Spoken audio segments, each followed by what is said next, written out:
An alien race from the depths of space colonizes Earth. Millions of people from around the world are sent to work in mines on other planets. Those left on Earth are controlled with implanted tracking chips and giant alien robots positioned around the perimeters of cities. Oh wow, you hear me? Ah! Chicago, 2019. The city is under martial law due to a massive alien attack on all major cities of the world. The Drummond family, a father, a mother, and their 2 sons, tries to leave the city, but all exits are blocked. When a police officer stops their car at one of the exits, the father presses the gas pedal and breaks through the blockade. Entering an exit tunnel, the man is forced to stop as the exit is blocked by aliens. Taken by surprise, the father freezes, although his wife asks him to turn around. Suddenly, an unknown pulse tears through both adults sitting in the front seats. The children, looking up, see an incomprehensible creature standing right in front of their car's hood. 9 years later, the world, having surrendered without a fight to the invaders, is completely under their control. The operation of vital productions, including power plants, has been restored everywhere. The aliens are called legislators because all laws and rules now come from them. Over the years since Earth's surrender, the aliens have forced humans to build suitable living spaces for them underground, called closed zones, where only high-ranking human officials are allowed entry. It became clear that the alien invasion aimed at Earth's resources, their extraction, and exportation led to huge social stratification. The rich, working for the aliens, continue to live well, while the poor have lost all guarantees, including education and healthcare. Police lawlessness thrives, and the deportation of all undesirable people from the planet has begun. The alien systems block all communication lines, so people know nothing about the life of other cities and countries. Amidst this wave, a resistance emerged, planning an attack on the closed zone in Chicago. But the plan failed, the zone was unharmed, and the fate of the rebels remains unknown, although the police assure that they were all eliminated. And this was supposed to be the first spark from which a flame would ignite. 9 years after the failed uprising in Chicago, the police monitor anyone who raises even the slightest suspicion. Detective William Mulligan reviews video recordings from Gabriel's apartment, whose brother Rafe died in the uprising and was posthumously named a hero of the resistance. The guy goes through his usual morning routines, then wakes up his girlfriend, showing her a photo taken on the other side of the lake, where visiting is now prohibited. But the girl does not want to believe in a change in their lives and asks not to invent the impossible. Gabe leaves the house where his friend, who has obtained and repaired a boat, is already waiting for him, so they can sail out of the city tonight. But Gabe reminds him that he is under round-the-clock surveillance. Meanwhile, Mulligan reviews the newspapers and sees an advertisement for the Phoenix fire suppression system, after which he goes to his old friend Jane, who now runs a brothel. At the entrance, he sees the Phoenix emblem on the wall and notices the police chief. The owner greets Mulligan as a good friend and hands him a gift box, mentioning the Donnans and their gifts. Returning to the police station, he shares his findings. Phoenix exists and is preparing something for the New World Masters, but his partner does not believe that anyone could have survived the last purge. At this time in the subway, 2 resistance members meet because the newspaper advertisement is a battle readiness order given by their leader, whom they call First. He has learned that there is an entrance to the zone through the stadium, and soon there will be a Unity Festival, which high-ranking aliens will attend. The only thing left is to infiltrate. The next day, Gabe goes to work, having passed through the recognition system, since every person now has an identifier chip inside. The guy works in a data restoration center where he views millions of private videos a day and checks browser history requests. He sends all the collected information to the Central Information Center and destroys the carriers. Later, he receives a cigarette containing an unknown substance from his colleague and hides it behind his ear. After work, Gabe exits to the outside with a crowd of other workers and sees arriving guards grab and lead away one of the women. At the same time, an alien transport ship is sending off another batch of people as slaves for the alien mines from Earth. And around the perimeter of the city stand giant alien robots to prevent people from escaping. Gabe goes to the boat but is horrified at the sight of the weapon in his friend's hands.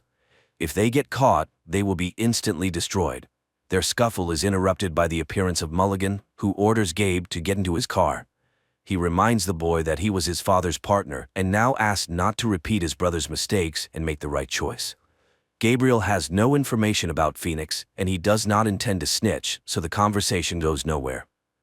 Gabriel goes to the person he is supposed to sell the acquired cigarette to, but the potential client pushes the boy into his van and, putting on them special collars that jam the tracking chip signal, drives him to the center of a destroyed district, where in one of the surviving buildings, Gabe meets his living brother. After a joyful reunion, Rafe tells him that he is the only survivor from his group. Unknown to him, Craftsman removed his chip, and now he has joined a new group. He takes the cigarette and, giving his brother a large sum of money, orders him to leave the area because Phoenix plans to attack the invaders. The brothers argue about the necessity of the uprising, but Rafe is sure that as long as there is time to fight, they should fight. Gabriel then rushes into his apartment and hurriedly starts packing, convincing his girlfriend to join him. The girl tries to persuade the boy to stay, and seeing the money and learning that Rafe is alive, asks the boy to think carefully, as they could then be recorded as accomplices. The couple argues, unaware that the police are closely listening to their conversation. Gabe leaves alone, but immediately encounters Mulligan, who was following him. Gabriel runs away from Mulligan and hides in the secret passages underground. He puts on the remaining collar, and the aliens' drones do not lose sight of him. Mulligan returns to the station, where he has an entire room dedicated to Phoenix, and notes that Rafe might be alive. At this time, Rafe's carrier pigeon reaches the recipient, and the information is passed along the chain to a secret IP center, where upon entering the received numbers, its worker displays Phoenix's target, an official who will gain access to the closed zone that day. The newspapers immediately publish Phoenix's announcement, and the group members receive the call. One of them, working on the radio, plays a conditional track heard by a man with a dog, who immediately takes her for a walk. Her bark is heard by a mechanic girl who rushes to her car. Later they arrive at an underground clinic where a doctor performs complex operations to remove the tracking chips. Then, he hands over the chips extracted from law-abiding citizens previously deceased from diseases, as well as special containers that need to be kept in the mouth, so they too will be recognized as law-abiding citizens. Meanwhile, one of the resistance members, serving as a priest, meets with Rafe. The pair goes to an arms dealer and receives invisible explosive material from a girl extracted from a crashed alien ship. If attached to an organic carrier's skin or hair, scanners will not be able to detect it. Later, the resistance group gathers together. The leader distributes containers with new chips and shows a photo of the person who will go to the aliens. Lastly, he hands out poison capsules to everyone, which will help avoid being captured alive by the enemy. The group freely enters the festival and attaches the invisible alien explosive device to an official. He goes to the arriving aliens and explodes with them. The city is immediately locked down, and the police block the streets to find the attackers. The priest is the first to die, caught in gunfire. Rafe is caught by one of the aliens and tries to escape from it, hiding in a van. This is seen by the guy's comrades, who come to his rescue and destroy the alien. The surviving rebels try to escape from the city, while the aliens bring in hunter warriors from another world, and they quickly track down Rafe and his accomplices. Enraged, the legislators prepare to destroy the district where, according to their information, the resistance is based. Mulligan tries to persuade the police chief, who is heading to report to the aliens, not to allow this because he needs time to catch the suspects. But he is reminded that the decision is made and his search interests no one. Raids begin in the city, during one of which Gabe is captured, while his brother and two of his comrades reach the station and board buses 2 minutes before the expiration of the chips from law-abiding citizens. But when it seems they have managed to escape, the buses are stopped by the hunters. Realizing his capture is inevitable, one of the group takes the poison capsule. The mechanic girl attacks a hunter and is instantly vaporized. Rafe tries to run but is captured and brought to the police, where his brother is being interrogated at the same time. Mulligan shows him how Rafe is tortured to make him talk about Phoenix and give up first. Gabe learns that the city is preparing for destruction and agrees to send a message to the leader. He is brought to the surviving members of the resistance, and hearing that the guy allegedly knows ways into the zone, they agree to connect him with first. Gabe is brought to Jane Doe, who is number 1 and the leader of the resistance in the city. Upon seeing the boy, the woman calls him by name, which confuses Gabriel, and at that moment, a police squad raids the brothel and kills Jane. The investigation reveals that Jane had installed listening devices to record conversations with police officers she served to gather secret information. Later, during a briefing with the aliens, Mulligan names the members of Phoenix who, learning about the death of First, voluntarily left this life. Before the invasion, Jane was a history teacher and changed her profession to gather secret information. Mulligan presents recordings obtained in the brothel, where it is heard that the police chief actively leaked secret information about the aliens. Captured resistance members are deported to alien mines, and Mulligan, having declared the neutralization of the Chicago threat, is appointed acting commissioner. Later, he meets with Gabe and puzzles the boy with a new thought. What if the failure of the uprising was planned? And he hands the boy a memory card, extracted from a phone once given to him by Jane. The next day, Gabe views its contents, a video dedicated to a party before his birth, where close family friends record messages for him. There, he sees both Mulligan and Jane Doe, who was acquainted with his mother, as well as some other members of Phoenix. Meanwhile, Mulligan is allowed to arrive at the Earth Control Center and meet with the legislators in their habitat. As he heads to the spaceship, the same invisible substance that was part of the explosive used in the stadium attack manifests on him, explaining that Mulligan is also part of the resistance, and the plan was organized so that he could infiltrate the main alien base and set off an explosion. During the credits, a map shows that the plan worked, and the city blockades were successfully lifted, after which many resistance foci flared up everywhere. This means that the plan to light a match and ignite a bonfire was a success, and humanity begins an active fight against the alien oppressors. Despite the film being labeled as science fiction, the message here is quite realistic. How will humanity behave when it realizes the possibility of its total occupation? Also, the filmmakers draw belief in victory from the history of humanity, using Lenin's motto, "A spark will kindle a flame." The struggle, the underground conspiracy. The film is full of revolutionary stylistics, and it watches like a real political thriller.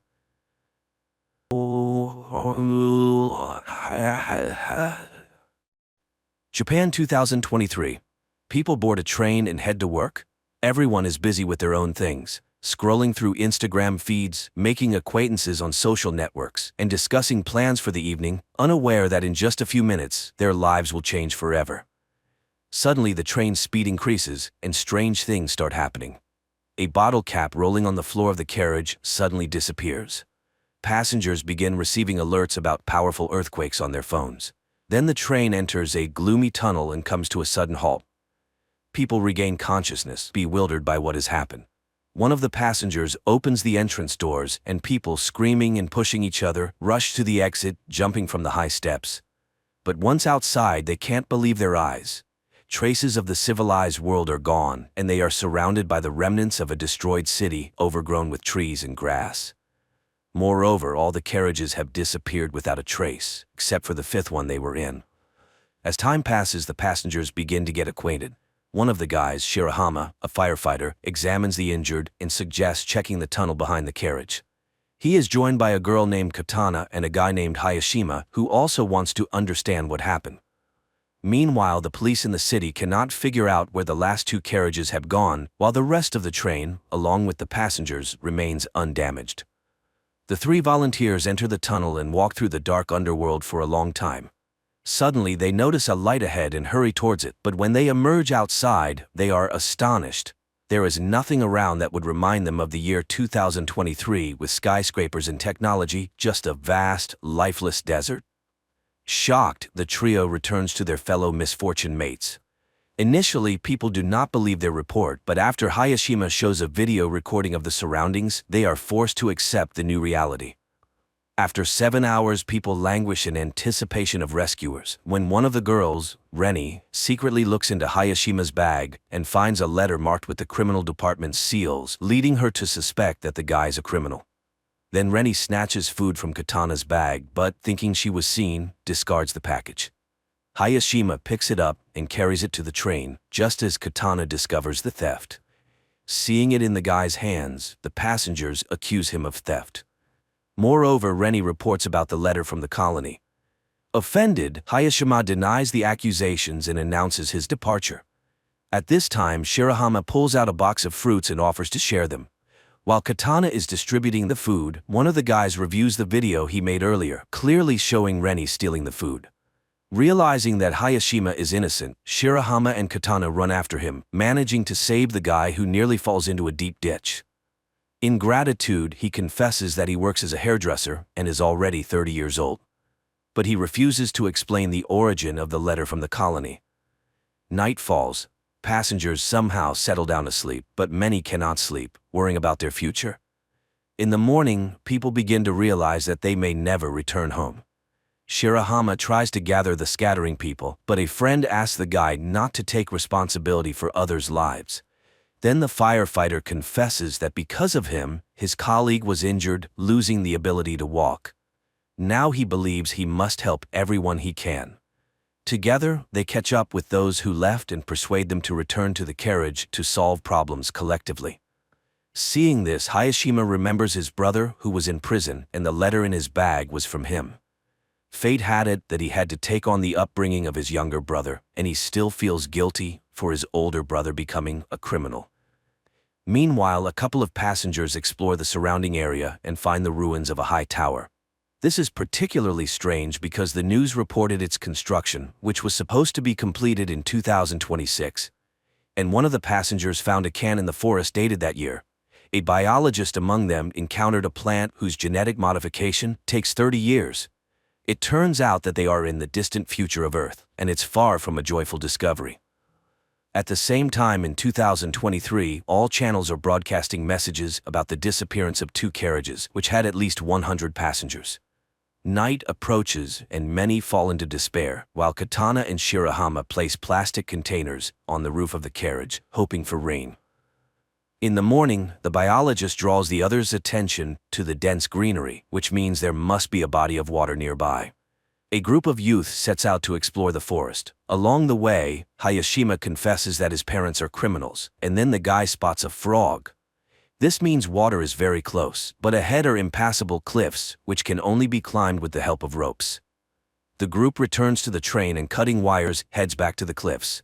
Shirahama climbs to the top and joyfully shouts upon seeing a waterfall, but looking around he is horrified. Instead of Mount Fuji, a sea stretches out before him. Returning, he tells the others about this, and people start to speculate what happened to their planet. At night, everyone goes to sleep, but the eldest passenger, Tanaka, goes outside and sees an unfamiliar person. But when he tells about it, no one believes him. Then it starts to rain, helping people to collect water and even bathe. Meanwhile, the biologist continues to study the surrounding fauna, finds several edible plants, and shows them to the others. And still, Katana manages to eat a poisonous berry, but fortunately, her poisoning is not fatal. The news that the girl has recovered has a sobering effect on the passengers. They finally realize that sitting still, they won't survive. People get to work and even make utensils from bamboo. Bank cards turn out to be decent knives.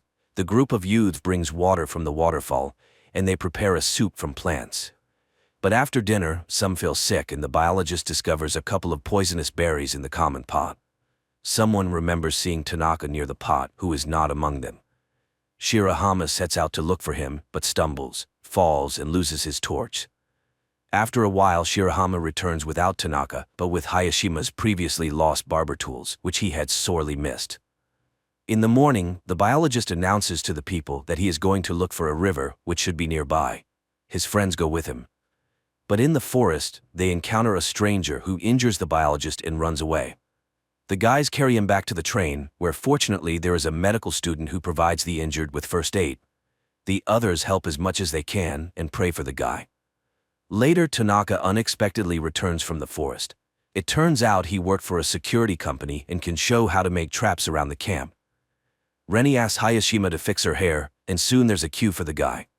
Meanwhile, Shirahama and Katana notice a teenager caught in one of the traps, but the youngster gets out on his own and runs away. The friends hurry after him and soon find themselves by the river, but the boy asks them to wait for him at the spot and disappears into the forest. Hayashima, noticing their disappearance, catches up with the pair. At this time, the teenager returns and leads the friends to carriage number 6, which mysteriously ended up several kilometers away from the 5th carriage. The passengers from the 5th carriage are welcomed by the leader of the group from the 6th carriage, Yumamoto. Their carriage was lucky to be near the river, where there was plenty of fresh water and fish. Moreover, among them was a builder who, under his guidance, they were able to quickly set up a camp and even build a kitchen and a toilet. The newcomers find the one who injured their biologist. He confesses that he did it out of fear, thinking they were going to attack him. He bows deeply, apologizing for his action. And Yumamoto admits that he believes a return to the past is possible. The man told them that in the early days, they found a small boat on the river, where he managed to fix the radio and catch a signal, apparently from Canada, where the year 2060 was mentioned. From what he heard, the man understood that in 2026 a disaster occurred. A huge asteroid fell to Earth, causing powerful earthquakes and tsunamis worldwide, instantly taking billions of lives. The dust thrown into the atmosphere blocked sunlight, leading to the extinction of the remaining species.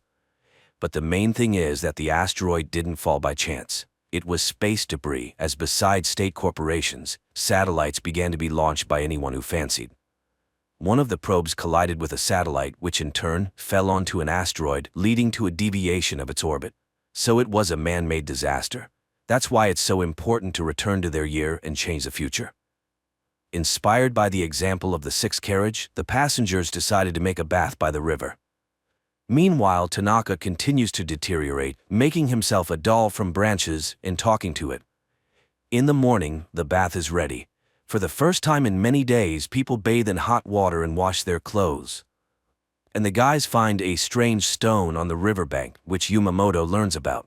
He sends his people to find it, but Reni notices strangers, and one of the guys lets slip that according to their leader, this stone might help them return home. The girls argue about the need to return, and Reni pushes Katana away. She falls and accidentally shifts a layer of soil under which a dead body is discovered. Meanwhile, Tanaka reads in a newspaper an announcement about the search for a murderer in his description. At that time, Reni and Katana are attacked by guys from the sixth carriage, but Reni breaks free and runs to her own, where she tells about the found corpse, while Katana escapes from the guys through the forest. The fifth carriage decides to make weapons, while Shirahama and Hayashima run to the neighbors. But the girl is not there, and Katana meanwhile makes it to the boat. Yumamoto is forced to confess to the guys that he killed one of the passengers, who suddenly became aggressive and started attacking people with a knife. That's why he was recognized as a leader. The guys go home, hoping that Katana has returned, but she's not there, and the rest urge to go to the sixth carriage and punish the guilty. And the guys go again to look for the girl. Katana hides in the boat when Yumamoto comes in.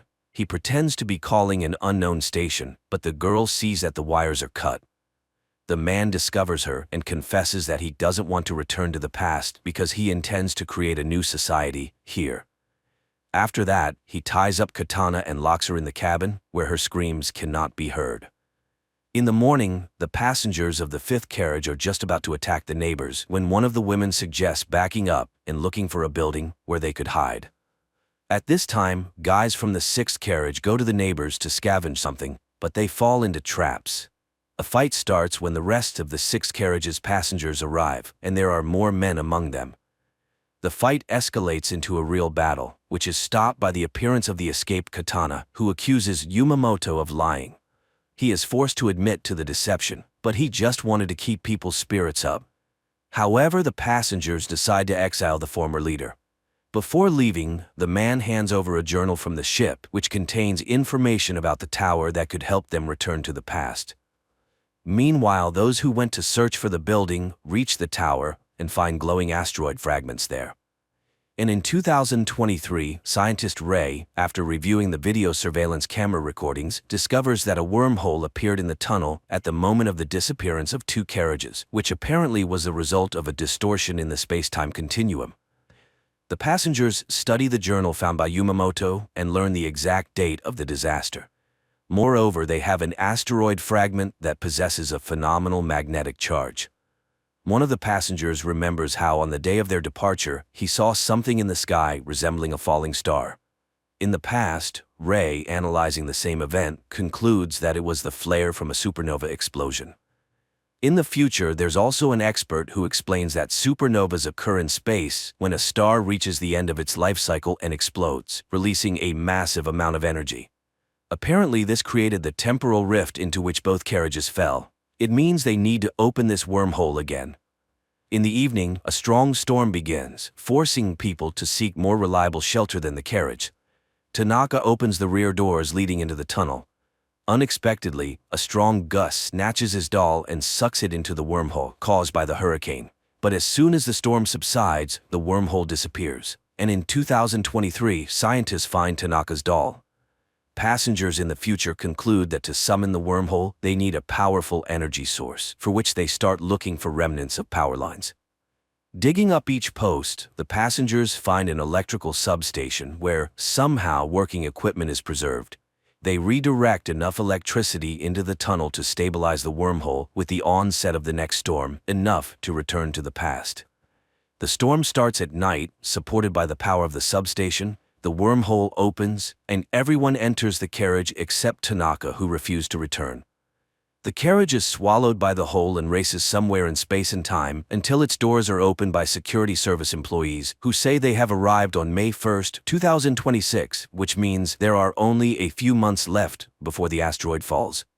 After going through quarantine procedures, the passengers tell the officials, presenting as evidence fragments of the meteorite and unusual plants from the future. Only the officials don't believe the stories about the upcoming apocalypse. Later, the internet buzzes about the incident. The time travelers find fans, which helps maintain interest in the traveler's story about the upcoming end of the world. Meanwhile, scientist Ray becomes convinced that the travelers are telling the truth, as he has also tracked the asteroid. One of the passengers posts an appeal on the internet telling ordinary people about the impending danger, and a passenger who held a high position in the government before the trip makes her way to the Minister of Defense. She listens to her former colleague and reports that the government believed them and is already preparing to launch a missile capable of altering the asteroid's trajectory to pass by Earth. Time passes, and the day of the catastrophe is about to dawn. The travelers decide to gather together on the platform to find out whether it was possible to avert the disaster, and if not, to perish together. But the military successfully completes their task and changes the meteorite's trajectory, saving humanity from total extinction. Quite an unusual series where various theories about the impending doom of humanity are mixed. And the finale of the story is very relevant, emphasizing that life on Earth is the result of the actions of each living being. And the future of the planet is a collective human responsibility.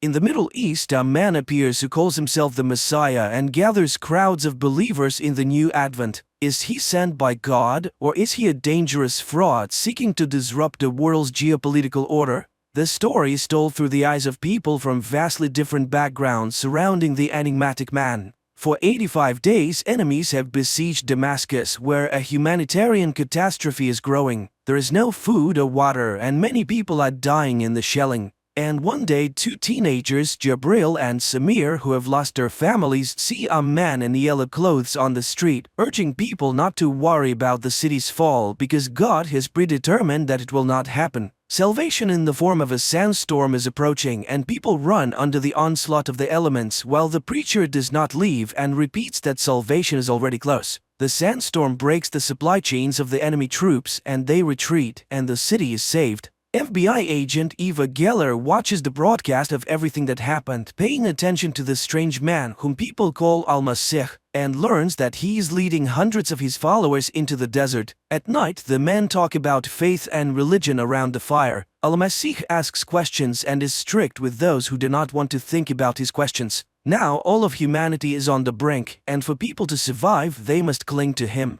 After this conversation, the man walks away from the people and stands for a long time looking at the sky, giving the impression that he's talking to God. The teenagers who came with him from Damascus remember how he preached while they hid in the basement, and suddenly Al-Masih calls one of them, Jabril, and tells him that each soul has its own star. He saw light in the boy, and soon Allah will lay a mission on him. Meanwhile, Eva is trying to find out which officers know something about the new Messiah and begins gathering information. Soon she learns that after walking 65 kilometers through the sands, the people reached the borders of Israel and stopped at the fence. Half of the followers believe that Al-Masih has led them to flight, but he orders them to gather all their weapons and bury them. He himself passes through the barbed wire fence, where he is arrested by Israel's border service. An agent from Israel's internal security agency Aviram Dahan is called in to interrogate him. However, the detained man refuses to reveal his real name, calling himself a messenger, and impresses the agent by calling him by name and revealing unexpected details from the agent's life that no one except the agent himself could know. Aviram is particularly touched by the incident with the boy that the Messiah reminds him of. Dahan completes the interrogation and leaves the room, destroying the video recording of the interrogation. He then goes to his partner to find out if he has told anyone about what happened in the desert, but his partner remains silent about it. As Aviram gets into his car, he suddenly sees a man with a bag over his head on the back seat, but realizes that it is a flashback to a tragedy from long ago. Early in the morning, the agent returns to work and is surprised to discover that Al-Masih has escaped from custody. Meanwhile, in the small American town of Dilley, local preacher Felix Aguero greets his congregation, while the FBI decides to assist Israeli authorities in finding Al-Masih and discovering who he really is. This is why Eva Geller flies to Israel, and her insistence Aviram is summoned to the office, but he cannot explain why he deleted the video recording. He behaves provocatively, not understanding why he should be accountable to the American woman. Meanwhile, an international conflict is brewing in the world as people who were led by the Messiah to the border of Israel are starving. Even after hearing about his escape, they decide to stay because they believe in his return. One day, volunteers bring food and water, and the Messiah's followers notice that the police are looking for someone in the crowd. They realize that Al-Masih has escaped, which causes unprecedented rejoicing. At the same time, Al-Masih delivers a sermon on the Temple Mount, using apocalyptic phrases about the end of history and calling on those who are willing to go to God's judgment to step forward.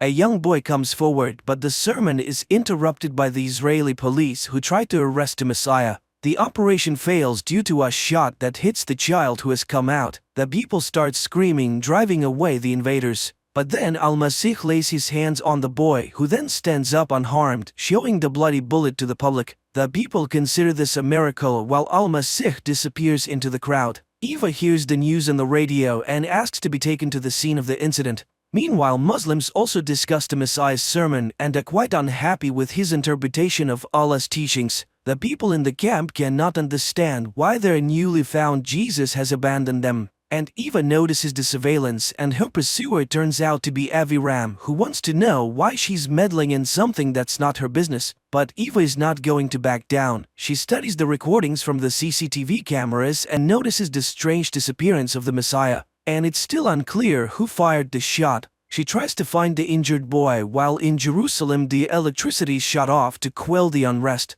The agents arrive at the boy's address, but it turns out that his family has left, scared of the crowd's interest. Reports of the incident on the Temple Mount are being shown around the world, and one of them is seen by Father Felix while his daughter Rebecca dreams of running away from home. Meanwhile, Jabril sees a flickering light at the fence and goes there, while Eva finds Al-Masih in a photo from Jordan. Palestinian girls bring food for the hungry and promise to help people. Jabril goes to get assistance when a man who appears hits him on the head and takes him away from the fence. That same night, the pastor's daughter Rebecca runs away from home, while her disillusioned father decides to burn down his church. The man takes a canister of gasoline and a lighter and heads towards the building. At that moment, a message about an approaching tornado comes to his phone, which was left at home, and the pastor's wife goes to find him. Sirens begin to sound in the town, and the residents hurry to the only shelter, the church, as the tornado begins its deadly circle. Father Felix calls his daughter, hoping she's nearby, and suddenly sees the motionless figure of Al-Masih nearby. Later on, a video of Rebecca's rescue appears in social media, which is intercepted by CIA agents and blocked from spreading. But how did the Messiah end up in America? Soon, federal agent Will arrives at the scene. The man is shaken by the sight of the completely destroyed town, where only one building, the church, survived, and where Al-Masih is currently located, explaining to the astonished priest that he came here by God's will. Felix is shaken because he was planning to burn down the building that ended up saving everyone's lives. At that moment, Agent Will enters and arrests the Messiah. The priest swears to get Al-Masih out of jail, while Aviram interrogates Jabril in the hopes of finding out the Messiah's whereabouts. But the boy does not know. The agent wants to understand why people follow the men unknown to anyone and promises to prove that there is no God. Meanwhile, Felix turns to a lawyer from the American Civil Liberties Union for help because everything that happened was not a mere coincidence. And Eva arrives in Texas to question Al-Masih, but his lawyer manages to obtain a ban on the meeting. The situation worsens when one of the videos about what happened in the town circumvents their social media block and reaches the mass media. Al-Masih's lawyer tells him that while the charge of illegal entry into the United States is likely to be upheld in court, she can get him out of the federal immigration detention center where he's being held. When the lawyer leaves the detention center, Agent Will informs Eva of this and she rushes to see him. However, during their conversation, Al-Masih turns the situation around in his favor again by showing that he knows her name and sympathizes with her losses, as her mother and husband have passed away. He realizes his responsibility for those who followed him and is willing to help all who are suffering, including her, but Eva doesn't believe his sincerity and runs away, failing to notice the recording device under the table. Returning to her hotel room, Eva talks to her boss, who informs her that Israel is demanding Al-Masih extradition and the state prosecutor will seek permission for it. Later, Al-Masih is taken to court where he is charged, which he admits to, and requests asylum. Eva goes to the lawyer trying to convince her to stop fighting for the man's release to prevent his extradition. After all, if he returns to Israel, he will be imprisoned, but the lawyer refuses to talk about it. Meanwhile, Aviram again refuses to reveal what happened during the interrogation, whose recording he erased. He's suspended from the case and a hearing is scheduled. At this time, Felix tells his wife about his departure because he's needed by the Messiah. A multitude of Al-Masih's followers gather outside the courthouse. The hearing begins and the lawyer explains that the man cannot return to Israel where he will be persecuted for religious reasons. But the prosecutor claims that the man is lying about being a Muslim because he does not pray 5 times a day as required. The Messiah responds that he belongs to all denominations because everyone walks under the same sun. This causes a storm of emotions around the world, even in high-level offices. The assistant to the President of the United States tries to pressure the judge to deport the unwanted man, and the judge promises to consider it. Meanwhile, Samir finds his friend Jabril abandoned by Aviram in the desert, and he considers it a true miracle that he survived. The next day, the court makes the shocking decision to grant asylum to Mr. Masih, allowing him to leave the courthouse as a free man, with the car of the Venerable Iguero waiting for him outside. People all over the world are talking about the Messiah and beginning to believe in the miracles he performs. In Dili, those seeking healing begin to gather. The Reverend tries to organize their accommodation while Samir faithfully tends to Jabril. The Messiah brought by the pastor settles in isolation from people in a small tent where only Felix has access. One day, the preacher dares to ask Al-Masih about his future plans, and he says he does not know what will happen next. After all, Felix brought him here. And this instills despair in the preacher's soul. He thought that the Messiah was acting according to a preconceived plan. That same evening, Agent Will comes to Eva and shows her a recording of a conversation with Al-Masih. Then he shows her a book by one of the radicals, Wallace, about cultural terrorism, in which the words of the Messiah are repeated verbatim. It turns out that Al-Masih is acting according to this scenario, the goal of which is the destruction of the existing order. Meanwhile, things are going badly for the refugees who remain at the Israeli border without water and food, and soon Samir begins to wonder where Jabril's strong faith comes from. He calls his friend crazy for refusing medical help as his injuries could be fatal, and accuses him of an abnormal love for the Messiah. One day, Aviram's wife notices his car, which has been parked near their house for 3 days, and begins to search for the man, who at this time arrives in Texas and buys a gun at the gun store. And in Dili, every evening people gather together hoping that Al-Masih will come out to them. But the man remains in his tent, bringing Felix into a state of confusion that spills over into a sermon for all who have come. At this time, 2 residents of Dili finally find their dog crushed by furniture during the hurricane and try to free it. Al-Masih comes out of his tent just as armed Aviram approaches it. The Messiah calmly looks into the eyes of his killer, and Aviram lowers his gun and looks at the departing man's back. The people notice the Messiah, who is walking towards the house where the man decides to shoot the poor dog as it is suffering greatly. The boy asks Al-Masih to save his dog, but he takes a gun and shoots the dog, causing the boy's anger and pain, and then he leaves the town. At this time Eva catches up with Aviram and he confesses that he wanted to kill the Messiah, who at that time calls pastor's daughter Rebecca to come with him. Meanwhile the refugees decide that the Messiah has abandoned them and they decide to return to the city, but Jabril stays behind. In the morning the young man dreams of his deceased mother who turns into the Messiah and reaches out to him. At the same time the Texas police ask the pilgrims not to come to Dili as the city is completely destroyed. Dissatisfied, the people are ready to expel Al-Masih and Father Felix. They write protest messages about the false prophet on the church walls. Meanwhile Eva learns the true name of the Messiah by Yamgul Shari and he has a brother who works at the university.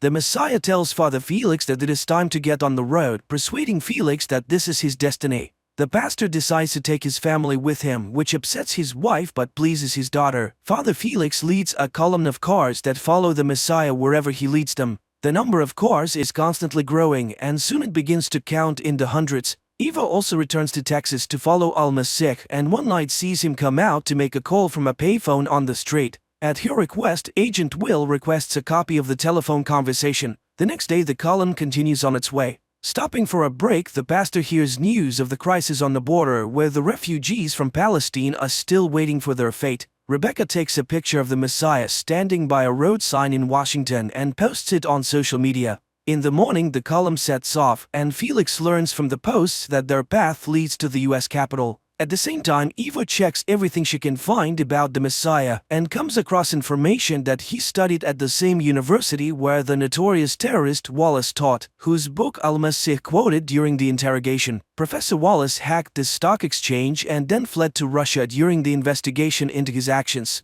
This means that the case of the alleged attack is completely within Eva's jurisdiction. The huge column arrives in Washington and Al-Masih goes to the Lincoln Memorial, while Jabril has a vision of his late mother and Al-Masih. The Messiah speaks about the unity of people in the world around them and Jabril suddenly stands up as if hearing his speech. Al-Masih asks to look at himself and his neighbors. Jabril strips naked.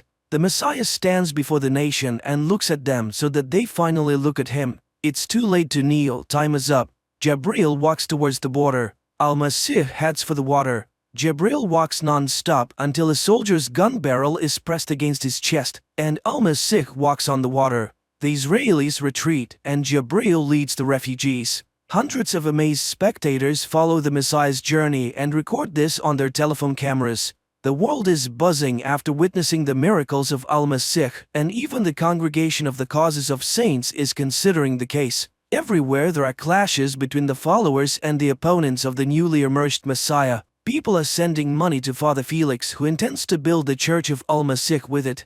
Meanwhile, Jabril arrives in Western Jordan where he is welcomed as a liberator. The refugees are brought to a secluded house where they will be given food and shelter. But Jabril is separated from the others as he openly declares his allegiance to Al-Masih. Meanwhile, Eva reports her findings to his superiors. The Messiah has a fairly long trail of connections to banned organizations and, most importantly, to Wallace, who is now hiding in Moscow. Senior officials in the US government are concerned about the popularity of Al-Masih, so the head of the White House staff demands that the CIA do everything possible to discredit him. But Eva reminds them, this is not just terrorism, this is a new level of destabilizing society. Meanwhile, the society is discussing the Messiah with ever-increasing fervor. People are divided into those who unquestionably believe in him and those who consider him a false prophet. Felix preaches on behalf of Al-Masih and reminds people of the importance of faith. The Lord has chosen them specifically and it is important to understand why. At this time, a woman with a terminally ill child sneaks into the hotel of the Messiah and the man agrees to take the girl, but only alone. However, his room is under 24-hour surveillance. Meanwhile, the young refugees begin to learn different sciences, among which religion is at the forefront. Sheikh personally comes to Jabril to understand the depth of his faith, and the young man confidently answers that he unquestionably believes in the Messiah. Meanwhile, Eva discusses the Messiah's water-walking feat with Aviram. After all, Jesus did the same thing. He performed tricks and attracted supporters. The man is impressed. She speaks like a true Jew. Agent Will continues to monitor the Messiah's room and one day witnesses a girl knocking on his door, praying for healing. But the man immediately understands the true purpose of her visit. The girl has come to seduce him. He reveals her soul, beating the woman who sells her body, and from this her soul melts and dies. The girl admits that she was paid for the visit and cries from the moving words of the Messiah, who confesses to her the eternal love of God for his children. These words bring tears to Agent Will's eyes, who is watching the scene. At that time, Rebecca runs out of her parents' room and sees the Messiah escorting the girl out of his own room. The girl runs away and Al-Masih catches up to her on the street. He tries to explain her special place next to him, and the girl shares her observations that the world seems to be on the brink of something grand. The prophet turns to Rebecca and asks her to do something unimaginable, and she promises to do anything he asks. Meanwhile, the CIA manages to find Al-Masih's brother, who reveals that their parents were of different faiths and died early. The boys were raised by their uncle, a professional illusionist, and Al-Masih always loved being the center of attention. The uncle was a tough man, but he taught the boys everything he knew: English, literacy, and most importantly, how to perform tricks. And at that moment, someone puts a dark bag over Al-Masih's head as he enters his room. The man finds himself in the office of the President of the United States, standing before the head of state and demanding the withdrawal of all U.S. troops from around the world using the president's sincere faith.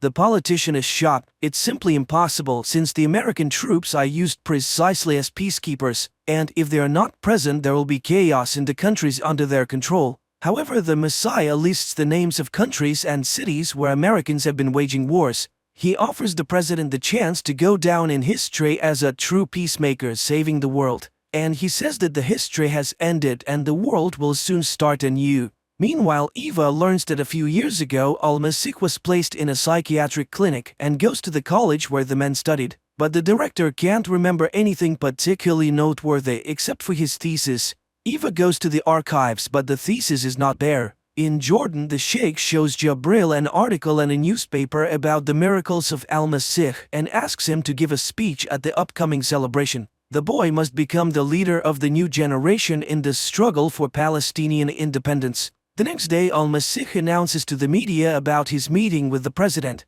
and this infuriates Felix, who believes that he should have been informed about it. The president also faces similar attacks. He is heavily guarded against this freak, but he himself goes to the meeting. However, the man interrupts all conversations. He must first think about the people. Angered, Felix expresses his grievance to Al-Masih, and the letter suggests that he kneel before him if he truly believes that he is the Messiah. The preacher thinks it over as the Messiah leaves the room. On the other hand, Agent Will begins to unquestionably believe in Al-Masih and quits his job. Meanwhile, Eva receives the call logs she requested. That same evening, Aviram asks Al-Masih about his family and mocks him, offering to walk on water again. But the man only smiles in response and asks a counter question: why isn't Aviram leaving? The agent can't answer. The president talks to Al-Masih again and he informs him that there is no more time to think. At that moment, water begins to flood the president's feet. Upon waking up, the man learns about an unprecedented flood destroying the U.S. coastline. Later, the daughter of the Reverend Iguero tells him that Al-Masih came to Texas for her, not for her father. Meanwhile, in Jerusalem, a guard confesses that he was the one who freed the Messiah from prison, not Aviram Dahan. That same night, the girl hired by the president's assistant to compromise Al-Masih returns all the money she received for it. She doesn't care whether he's real or not. What matters to her is that he's a very good person. Meanwhile, the president flies over the affected areas and, in addition to providing material assistance, urges people to pray and hope for the help of the Lord. At the same time, the pastor's wife asks Al-Masih why he chose their family. He says that faith can be found everywhere, and he wants the same thing that the Lord wants: the flood. Meanwhile, in Jordan, the Sheikh is teaching Jabril about the speeches and Palestine's independence. It's very difficult for the illiterate boy to remember unfamiliar words, but the Sheikh is insistent. His friends are also being heavily influenced at this time, with religious ideas being drilled into their heads. Meanwhile, Reverend Felix asks a famous showman to include Al-Masih in his program. After all, it's a chance to speak to the multimillion audience. Eva checks all the numbers on the list and finds one that Al-Masih calls frequently and talks to the caller for quite some time. Meanwhile, the President of the United States is informed of the buildup of Russian troops on the border with Latvia and is demanded to make a tough decision. On that day, Eva finds Al-Masih to tell him that she knows about his diagnosis, Messiah complex, given to him in the psychiatric clinic, and about his uncle, the magician. She thinks someone is using him and promises to find and arrest a puppeteer. And he confirms that he knows Wallace, who is still his friend despite being accused of terrorism. After that, Felix tells Al-Masih about the invitation to television and he agrees, but only if the Reverend brings his daughter with him. In the evening, Eva talks to her father and is amazed to learn that her own father believes that Al-Masih is the Messiah of the end of times. Meanwhile, it turns out that the complex in the Badia is a terrorist training camp and Samira is being prepared for the role of a suicide bomber. Meanwhile, Eva decides to act on her own and dials the number that Al-Masih constantly calls.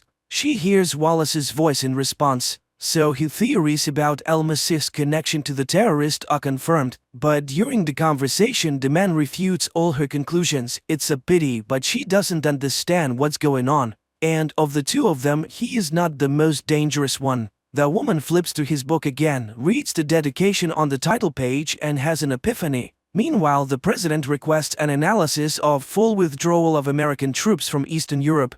Eva goes to her boss. Wallace's book is the work of Al-Masih, so it's actually the opposite. The recognized terrorist is a disciple of the Messiah. In the meantime is the day of the television appearance. Al-Masih and Rebecca prepare for their performance. At the mosque, many believers come to listen to Jabril's first speech. The boy is very nervous, but the sheikh is nearby and guides him. The show host warms up the audience before the Messiah's appearance on stage, while Samira is also being taken to the mosque. But just before going on stage, the Messiah leaves the studio and gets into a car, while Samira puts on the suicide bomber belt. The audience demands the Messiah's appearance and Rebecca takes the stage. Jabril starts his speech about the Messiah simultaneously with Rebecca, while Al-Masih is driving in Aviram's car. The teenagers repeat his words to the audiences, "We are all one people." At that moment, Samir enters the mosque, shows the explosive device attached to his chest and raises the button. Looking into Jabril's eyes, he can't bring himself to press the button. However, Samir's mentor remotely activates the bomb vest. Rebecca suddenly loses consciousness in the studio. A powerful explosion rocks the mosque. The action moves back several years when Aviram and his partner kidnapped, interrogated and killed an underage son of one of those who had organized an explosion in which Aviram's mother died. But it turned out that the boy was not the man's son at all and it is still haunting the agent. In the present, he himself is driving the Messiah to the airport to deliver him to Israel. After the mosque bombing, the victims are given help. Unconscious Jabril is carried out on a stretcher. The same thing happens to Rebecca. Meanwhile, Eva Gela learns that Al-Masih has been kidnapped. The CIA tracks the plane on which he's being taken, unaware that it was all done on the orders of the president's assistant. Rebecca wakes up and tells her father that the Messiah is gone, and he will not return. Jabril wakes up in the back of a truck and sees a dead man next to him. He squeezes his hand and the fingers twitch under his palm. Eva finds out that the plane with the Messiah has taken off from a government airfield, and her boss tries to pressure higher-ups to find out the plane's destination, threatening to tell the president about everything that has happened and thus driving the country's leader's assistant into a corner. At the same time, in the sky, Al-Masih talks to Aviram, persuading him to free his conscience because God still loves him, and that people always choose between good and evil, and the last thing he will see before he dies is the face of that boy. Meanwhile, the president's assistant decides to reveal Al-Masih's true name to the press and the folder with his dossier, highlighting his mental illness and the fact that he was raised by an illusionist. In the sky, the plane begins to experience severe turbulence. There is an explosion in the tail and Aviram sees the face of the deceased boy in front of him, whose face is being covered by the Messiah's hands. In the command center, Eva is informed that the plane's signals have disappeared from the radar. She realizes that a tragedy has occurred. On TV, news reports reveal the Messiah's real name and biography, causing confusion among Al-Masih's followers. After hearing everything, Felix leaves the hospital. Jabril also watches Messiah's brother talk about his ability to perform magic tricks. Eva accuses the president's assistant of destroying the diplomatic plane, but he warns her to watch her tongue. The woman is overwhelmed because the entire operation has collapsed and she cannot prove anything. Meanwhile, Father Felix arrives at his church and sets it on fire. He no longer believes in anything. Meanwhile, Aviram wakes up in the middle of blooming poppies and sees the Messiah above him. Then a local boy appears before him, offering him a flask of water and enthusiastically stating that the man has performed the miracle. He resurrected Aviram and another man. They both were unquestionably dead, with gray faces and flies crawling over them. Then he touched them and they came back to life. The agent watches in amazement as his partner bows to the perfectly unharmed Messiah standing in front of him. The film is a story about the coming of the Messiah, the prophet, in the modern world. It is an interesting and easy-to-understand film with deep thoughts expressed by Al-Masih in conversations with completely different people, ranging from an illiterate boy to the President of the United States. On the one hand, it is a weird combination, but on the other hand, it is quite understandable as the Messiah claims that we all walk under one sun.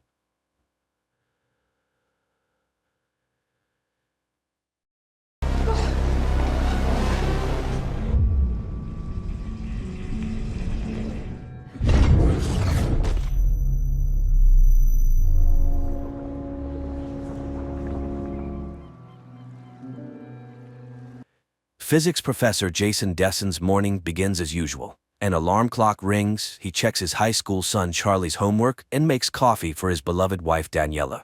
The woman is in a hurry and grateful for the attention. However, she is adamantly against letting Charlie drive. Despite this, Jason trusts the boy with the car, and they nearly have an accident. The father calms his son and suggests he confess his feelings to a girl he likes. Meanwhile, Jason receives a call from his friend, Ryan, who is eager to share some good news. He has received a very prestigious scientific award and invites Jason to celebrate that evening. Later, Jason heads to the university, where he tries to explain the essence of Schrödinger's thought experiment to his students. He draws a cat locked in a box on the board. Inside the box, there's also a vial of poison, a radioactive atom, and a Geiger counter. If the atom does not decay, the cat survives. But if it does, the Geiger counter will detect radiation, the vial will break, and the cat will die. All this illustrates the Copenhagen interpretation of quantum mechanics, which posits that until the box is opened, the atom is in a state of superposition, undetermined. The lecture is interrupted by a phone call, and Jason watches as the students hurriedly leave without hearing that the cat is simultaneously alive and dead.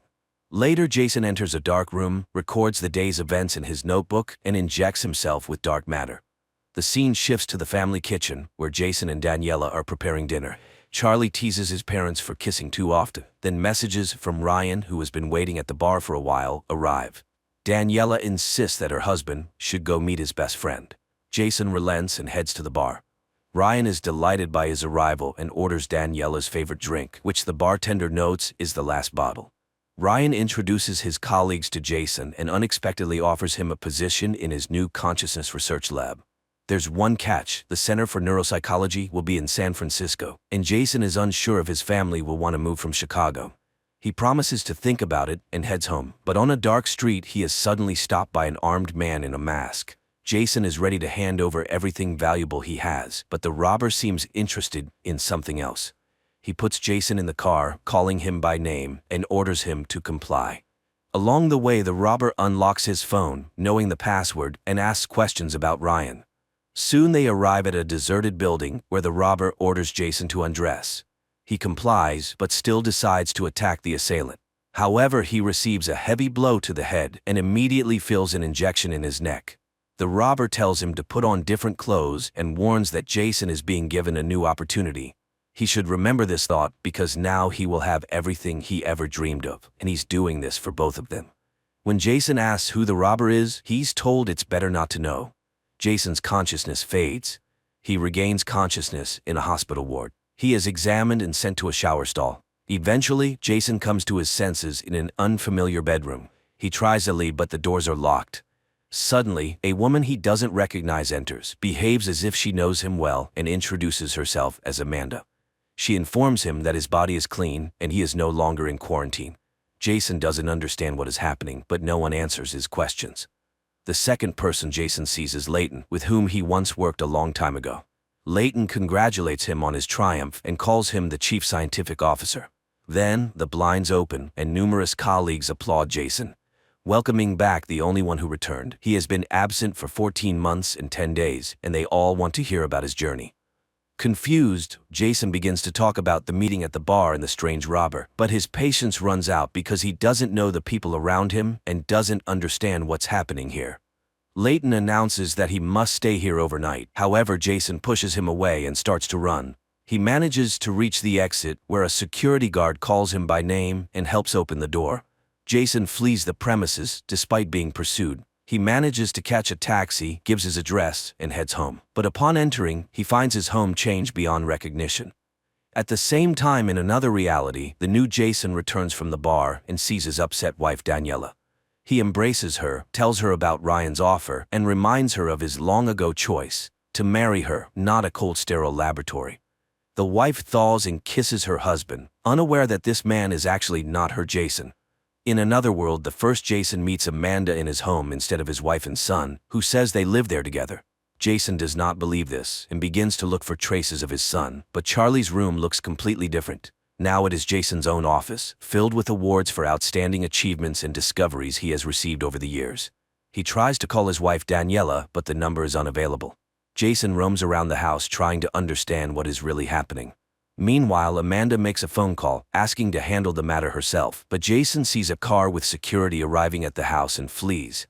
In another reality, Daniela leads her husband into the bedroom and notices a wound on his arm. However, he assures her that she would not believe the truth and kisses her.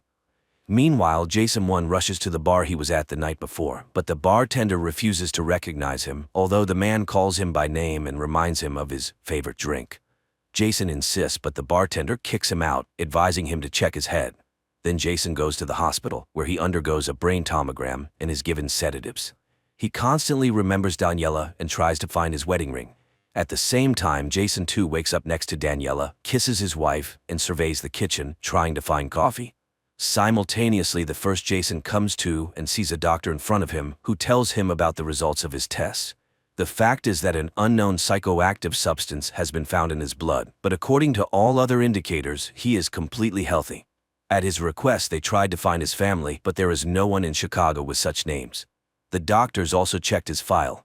The woman lists his achievements in science, which Jason himself does not remember, and she informs him that he had been missing for more than a year, and they would like to know where he was. Jason 1 himself checks his information and still finds Daniela, but under her maiden name. In this world, she continues to pursue painting, and her exhibition is supposed to open just today. At this time, Amanda, Layton, and a security officer discuss the situation.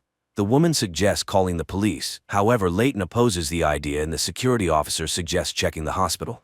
Meanwhile, at the hospital, Jason steals a white coat and walks out into the hall where he sees the familiar security officer. He manages to avoid the encounter and leave the hospital. Jason 2 arrives at the university and, apologizing for his tardiness, continues the lecture. Jason 1 arrives at the exhibition hall. Hearing his name, the man is freely admitted inside, where he examines a modern installation. Later, he sees his own portrait among the displayed paintings and finds Daniela. He embraces her and tries to ask about Charlie, but the woman doesn't know who that is. Moreover, she is constantly being congratulated, and she introduces Jason as the inspiration for her success. Ryan arrives, very surprised by Jason's appearance, as there had been many varied rumors about his disappearance. The man is upset with Jason because he did a lot for him and Velocity. Hearing the company's name, from which he recently escaped, Jason begins to ask questions, but then Daniela starts a speech, which includes questions about unfulfilled dreams. Everyone was asking what he could have been, and advises remembering the other doors he could have entered. At the same time, in another world, Jason 2 listens to Daniela's stories about her work plans and gives advice to his son, which surprises his wife. Simultaneously, Jason 1, Ryan, and Daniela from the New World discuss plans. Jason suddenly proposes a hypothesis about a scientist, married to the woman of his dreams, who once went to a bar where he met an old friend who had received a prestigious award. But on the way back, he was attacked, and when he woke up, everything around him had changed. A brain check revealed no abnormalities, only an unknown substance was found in his body. For a practical joke, it was too elaborate, and he had not gone mad. Jason asks to explain how he inspired Daniela's creativity, and she reminds him that once he came to her and said that theoretically people exist in millions of parallel realities, and his decision to part with her was his biggest mistake in this world. Then he talked about some secret project and warned that they would not see each other again. Then Jason starts to describe their life together with their son, causing Ryan's anger and Daniela's tears. He describes his friend's achievements in his own world, but he leaves. At the same time, Jason 2 mixes up toothbrushes, causing his wife's confusion. And Jason 1 receives permission to spend the night in Daniela's guest room, and looking around he finds an elastic band, which he wraps around his ring finger, mimicking a wedding ring. Meanwhile, Jason 2 perplexes his wife with unusual tenderness and examines the photographs on the walls of the house, after which he calls Ryan and declines his offer to work in San Francisco. At this time, Jason 1 calls Amanda and tells her that he is going to the psychiatric hospital. The woman heads there, but it turns out to be a ruse that Jason used to lure her out of the house, and now he and Daniela are inspecting his home together. The man points to a photo, but in his world they are depicted as a family in it. He talks about a son who is as talented as his mother, and Daniela admits that after he left her, she got rid of the child. Jason doesn't believe this, as everything was different, but Daniela insists that in her world, that's exactly what happened. People cannot understand why their memories differ so much, but the woman starts to believe his stories. Later, he finds records of his double from this world and realizes that he made a great discovery in quantum physics. Jason number 2 created a more voluminous version of the container where a person was put into superposition and gained the ability to move between multiple realities. It turns out that his double, Jason number 2, moved to his world and sent Jason number 1 to his dimension, to this world. So Jason is one person, living in reality until the question of marrying Daniela came up. When the first Jason chose his family, the second left Daniela. Their universes split, and the second Jason gave himself to science and invented the container. They switched worlds, but why? Later, Daniela admits that she is glad he appeared, and he explains the rubber band on his hand as a desire to preserve the marriage and return to his wife. He talks about their life there, in another reality, and admits that they were happy. Daniela kisses him, but at that moment, someone knocks at the door. They go to open it, and a security officer from the company Velocity, from which Jason had escaped, bursts into the house. He asks not to use weapons, but the woman shoots Daniela, and the last thing Jason sees is her blood-covered face. This is the first 2 episodes of a new series from Apple TV titled Dark Matter. At night, Leighton informs Amanda about what happened, and she rushes to the center where Jason has been taken. Leighton, in the meantime, apologizes to the tied-up Jason. He couldn't imagine his friend was so unstable and cannot release him yet. Jason, shocked by Daniela's murder, does not want to talk about his supposed genius invention. Jason 2 invites Daniela 1 to a cafe. She is surprised by her husband's behavior, but likes this new Jason. Moreover, they have a dinner planned for close friends the next day, something their family hasn't done in a long time. In a parallel reality, a detective visits Leighton, surprised by yet another disappearance of an employee from their lab. Before this, Blair and a couple of junior employees also vanished. Leighton pretends to know nothing. The detective goes to Amanda. Later, Amanda expresses her displeasure. She is very upset with Don's behavior, while the boss reminds her of the millions spent. If everything comes out, the project will be shut down. They don't understand what happened to Jason, who decides to play along with the colleagues and asks for help in remembering everything. Leighton takes him to a hangar where a huge metal box stands. Jason recalls trying to create a small Schrodinger's box once, but Leighton convinces him that he managed to make a huge box that can easily fit several people. Only Jason knows how it works. The man steps inside, but there are no panels or screens. Recording devices don't work either. Jason is told about the missing people and then shown footage of him emerging from the box. Jason 2 takes Charlie to a store, buys him an expensive skateboard, surprising his son with generosity, and then questions him about the family friends coming to dinner tomorrow. In a parallel reality, Amanda tells Jason 1 that she works as a psychiatrist in the lab, and they have been living together for over a year. Before he disappeared, he met with his ex-girlfriend and then just vanished. Jason suddenly suggests he might not be who she thinks he is. Amanda leaves completely puzzled. Meanwhile, in the parallel reality, Jason 2 welcomes the guests. He keeps conversations going, displaying knowledge of everyone's lives gleaned from social networks, and talks with his son. Jason 1 tries to answer Leighton's questions, who begins to suspect him of being an imposter. The man is beaten, forced to reveal the whereabouts of their Jason, but he knows nothing and cannot explain how the container works. Leighton asks him to strain his memory, as there might be a way to reach a world where cancer is cured. However, all is in vain. Daniela thanks her husband for the wonderful evening. She hasn't seen him like this in a long time, and he seems completely changed. At the same time in the parallel world, Ryan is thrown into Jason's room, horrified to learn of Daniela's death, as he was the one who told Layton that Jason went to her. Ryan had created a drug for Jason that changes the chemical composition of the brain's cortex, temporarily putting some parts to sleep. Jason admits he is not the Jason Ryan knew in this world. The drug creates a special effect that, combined with the container, allows for traveling between worlds. Layton's men take Ryan away.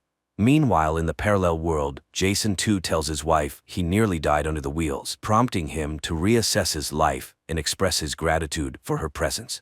In the neighboring world, Amanda enters Jason's room, ordering him to follow her as she intends to get him out of there. They walk through the corridors but encounter a guard who raises the alarm. Jason and Amanda run to the container.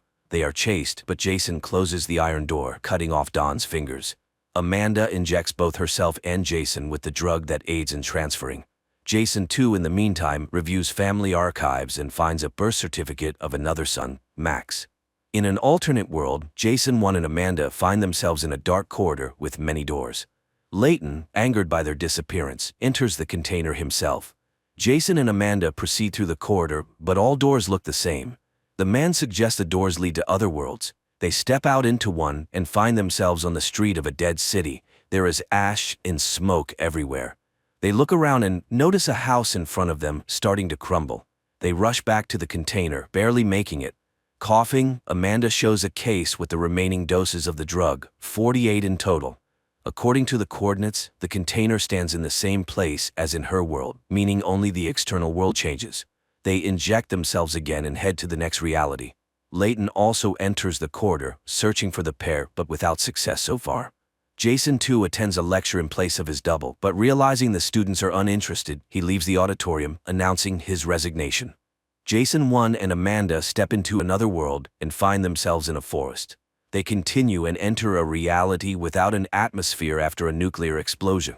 The woman's nerves give way, but Jason explains it's a multiverse where everything that could happen did happen. They will soon need food and water, so they must find a habitable world.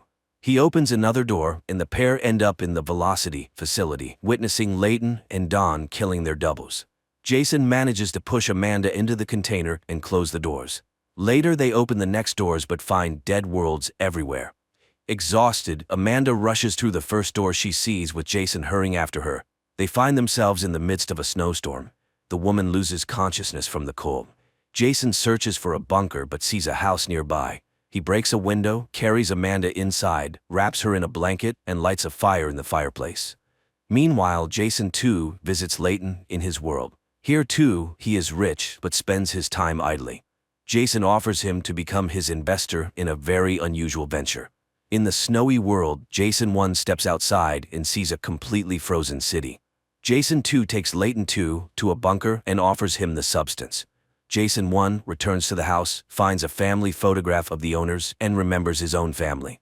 His wife pulls out a photo of their second son, who is no longer there. Amanda, warming up, learns that the container is buried in snow and finding it is impossible. She recalls being stuck in a snowstorm. Jason suddenly realizes this might have triggered their arrival in the frozen world.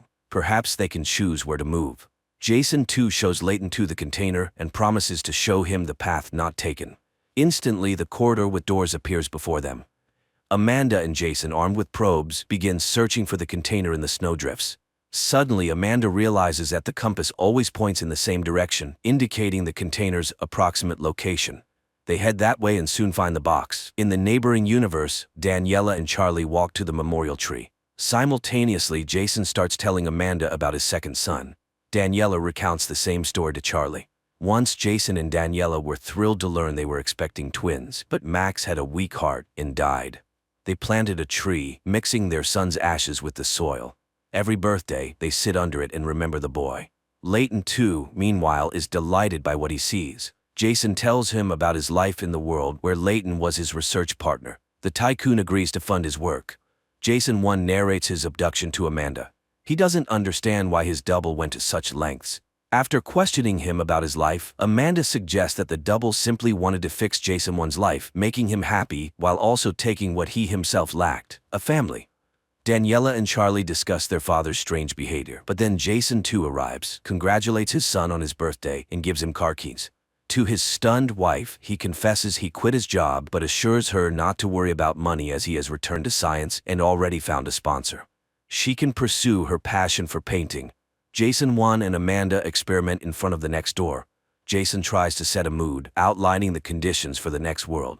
Everything should be peaceful and beautiful, but opening the door, the pair end up in water. The city is flooded. With great difficulty, they close the container door. Amanda asks him to analyze his feelings, and Jason thinks he understands the mistake, but the woman is convinced that lying won't work here. Later they rest, reminiscing about their loved ones. Amanda admits she loves special candies, but they don't exist in Jason's world. The woman reveals that the first to test the container was Engineer Blair, followed by 2 volunteers. Soon the drug's effect wears off. Amanda opens the door and the pair find themselves in the Velocity basement. Initially, they want to escape, but hunger takes over. They look around, but the cafeteria is closed and the elevator doesn't work. Amanda recalls a protocol designed for such a situation. They find a bedroom with someone lying under a blanket, but it's a shriveled body. It becomes clear that something terrible happened in this world. As they prepare to return to the container, a person with a gun stops them, but upon closer inspection, Amanda recognizes Blair. After joyful embraces, Jason tells Blair everything that happened. In his world, he knows her as his wife's friend, but there, she works as a lawyer. Blair leads them to a habitable area and offers them food. She arrived here 3 months ago when nothing worked. She managed to start the generators and access the system, discovering that Earth was overrun by creatures that devoured all living things. She went outside for food and saw the dead world. Blair also has drug vials but is not yet ready to leave. Jason, too, and Layton continue to explore the bunker. They compare their worlds, finding similarities and differences. Jason, too, explains that money varies between worlds, and carrying it is dangerous. One must be careful and honest. Blair reminds Amanda that Jason belongs to another world, so she must decide where she wants to be without considering him. Blair refuses to join them, not ready to re-enter the container. Layton, having visited the first world, is thrilled. Jason is ready to let him go, believing he has prepared him. Blair gives the pair her diary, describing the world she saw. Unfortunately, she has few vials left. Jason and Amanda leave. In the corridor, Amanda suddenly cries. Jason, too, ruined lives, knowing how to use the container. Jason, 1, consoles her. Emboldened, Layton promises Jason, 2, $1 million for the next doses of the drug. Jason, 1, decides to write in Blair's diary what he wants to see behind the next door. He thinks the method worked, and they finally arrived in his world. But stepping outside, they notice unusual emptiness. They manage to open a car and drive to his house. The door is opened by a haggard Daniela. She says Jason was taken to the hospital and the deceased, Charlie, lies in his room. The man runs outside, encountering a medical patrol. A female doctor goes inside, while another doctor performs a rapid test on Jason. The returning doctor says hospitals are full, and Daniela is better off dying at home. The end is near. The virus spreads through body fluids, so Jason should avoid touching Daniela. She gives him several morphine injections, advising him to ease his wife's passing. Amanda tries to keep him from entering the house, reminding him that this is not his world and not his wife. But Jason returns. They reminisce about good moments that turn out to be very similar in both worlds. Then the woman takes the syringe. Jason and Amanda return to the container. The woman reminds him that they were talking about Jason's mother's illness. That's why they ended up in a world dying from a pandemic. The pair continues on. They arrive in a world that, at first glance, doesn't differ from Jason's. Meanwhile, Jason, too, apologizes to his wife for the unilateral decision to buy their son a car. The woman points out that such things are becoming more frequent. Her husband seems to be distancing from her, even missing the gathering at the tree. He tells her about Layton, who will pay huge sums for his discoveries. Jason enters his house, but upon hearing voices upstairs, he grabs a knife from the kitchen. Daniela screams in fear upon seeing him, and Charlie rushes into the room. They both act as if they are mortally afraid of Jason. The woman grabs the phone and tells emergency services that her arrested husband has come to her with a knife. Charlie shouts at him to leave. Frightened, Jason exits the house as a siren sounds in the distance. Amanda takes him to her friend, but the friend is horrified. In this world, Amanda is dead, and the friend mourns her deeply. Amanda tells her that she is in a better world and then takes the car keys. They drive to the container. In Jason 2's world, the container opens, and he steps out, retrieving backpacks with drugs. A lab assistant who rushes out tells him about his double's appearance and his escape with Amanda. Jason too returns to the corridor, where he hands doses to Layton. He then informs him that he will have to seal this world. Daniela from Jason's original world starts painting, and her husband's double is thrilled, suggesting she leave the gallery and focus solely on painting, especially since the deal with Layton is sealed. Later he picks up their son and treats him to ice cream with nuts, not knowing the boy is allergic to them. Daniela can't understand how he could forget such a thing. Then she notices injection marks on his arms. In the evening, he uses dental floss, something he has never done, and Daniela becomes increasingly puzzled. Jason 1 and Amanda continue searching for his world, but they keep finding discrepancies. A different door color, a dog's presence, the absence of the memory tree, and similar things. Amanda suggests they rest at a hotel and have dinner at a normal cafe. Over the meal, they laugh a lot and then dance.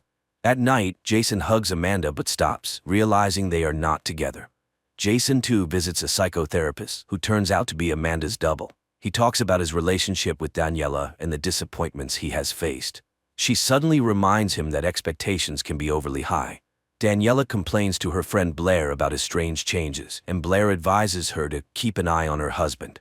In the evening, Jason asks his wife to wear a new dress and takes her to the gallery where he has hung her painting. Instead of gratitude, Daniela is horrified and asks to be taken home. She is very angry about his unilateral action, which she feels has humiliated her. Jason admits he never really knew her and is trying to make her happy against her wishes. Leaving his wife at home, he drives away, unaware that she is following him. Soon, they arrive at a warehouse where Daniela sees a locker her husband uses. Waiting for him to leave, she takes out a couple of vials lying on the floor. Later, she gives one to Ryan, asking him to analyze the drug. Meanwhile, Jason 1 finds the Daniela of this world. She also runs a gallery but doesn't recognize him during their conversation. Amanda also finds her double, but here the woman is married and has a son. At night, Jason goes to his house and watches his wife embrace his copy. Amanda, in the meantime, describes her ideal world. When Jason returns, a quarrel ensues because Amanda loses faith that they will find his world, as they only have 10 vials left. Ryan accuses Jason too of stealing his research, as the drug in his vial is identical to his own. Jason too takes his friend to the container. He injects the drug into himself and Ryan ends up in the corridor with doors to other worlds. Realizing he is in a quantum state, he is thrilled. Jason explains how to tune into another reality, and upon opening a door, Ryan sees a fantastically beautiful Chicago. This world is kinder and more progressive because Jason made it so for his friend. He asks for Ryan's phone to take a picture of him and steps back to the door. Ryan realizes this is not his friend. Jason just closes the door, leaving the man in another world. Later, he sees that Daniela is calling Ryan. Then Layton's men arrive and pack up the container. Sometime later, a detective comes to Jason's house, investigating Ryan's disappearance. The couple tells her about their last encounters with the friend, and Jason too suddenly states that Ryan drank a lot, although he never drank alcohol. After this, Daniela shows him the remaining vial and confesses she has been following him. He explains that Ryan made the drug for Jason 2's research because he is reviving his project. Amanda leads Jason 1 into a world she has imagined.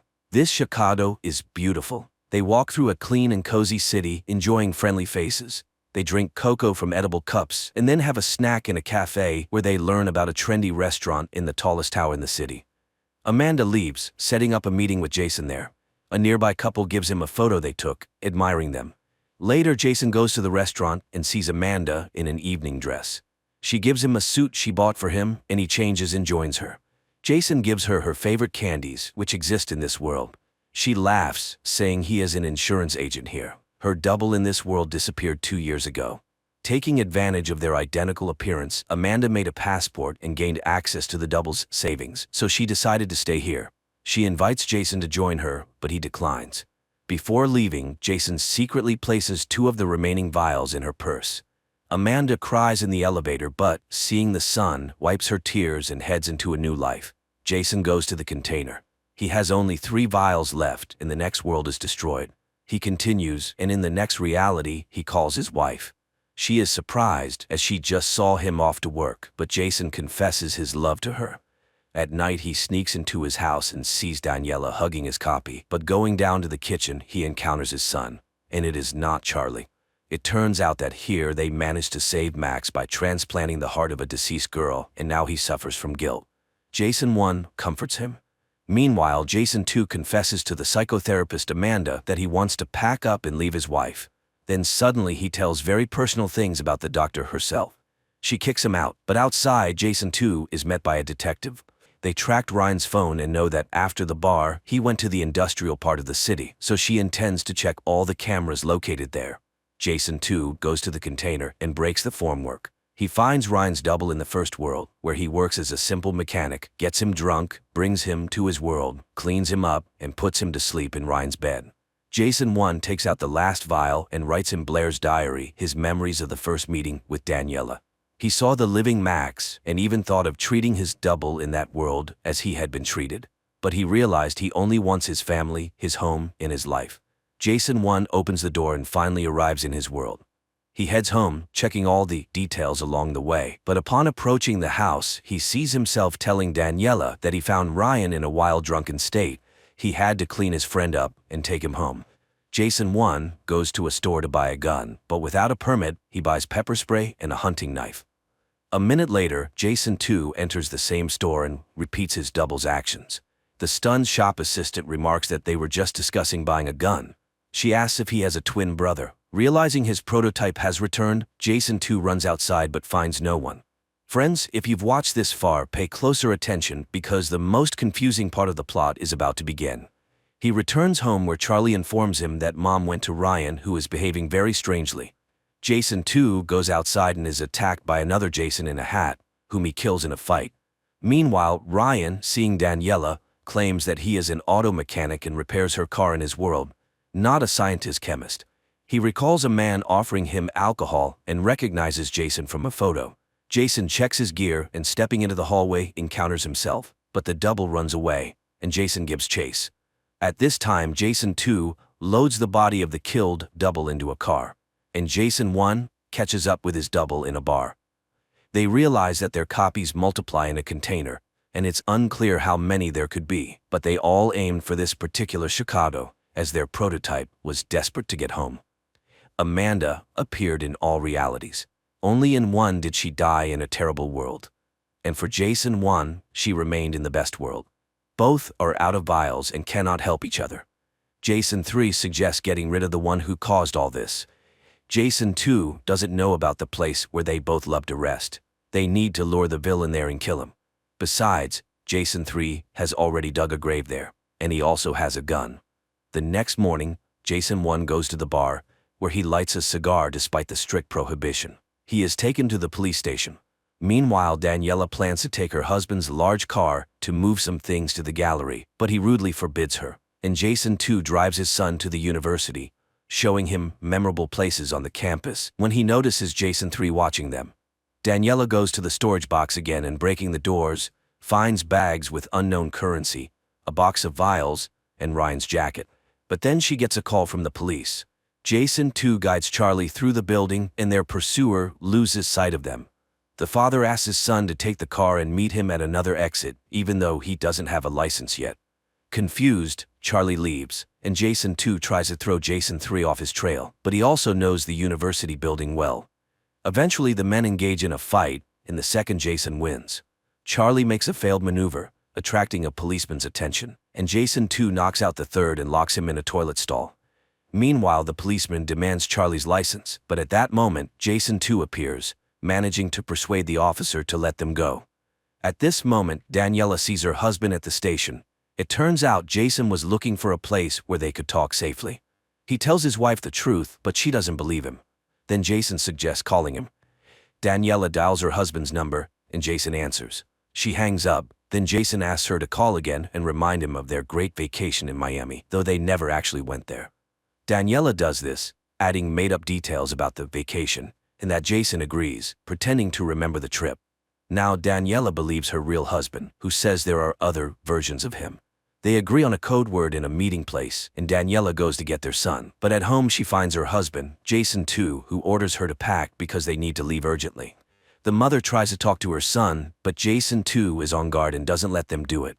The woman leaves supposedly to get a suitcase and messages Charlie. The boy leaves first, and Daniela lures her husband into the basement and pushes him down the stairs. They drive away, but another car with yet another Jason behind the wheel cuts them off. Daniela realizes this is another version of her husband.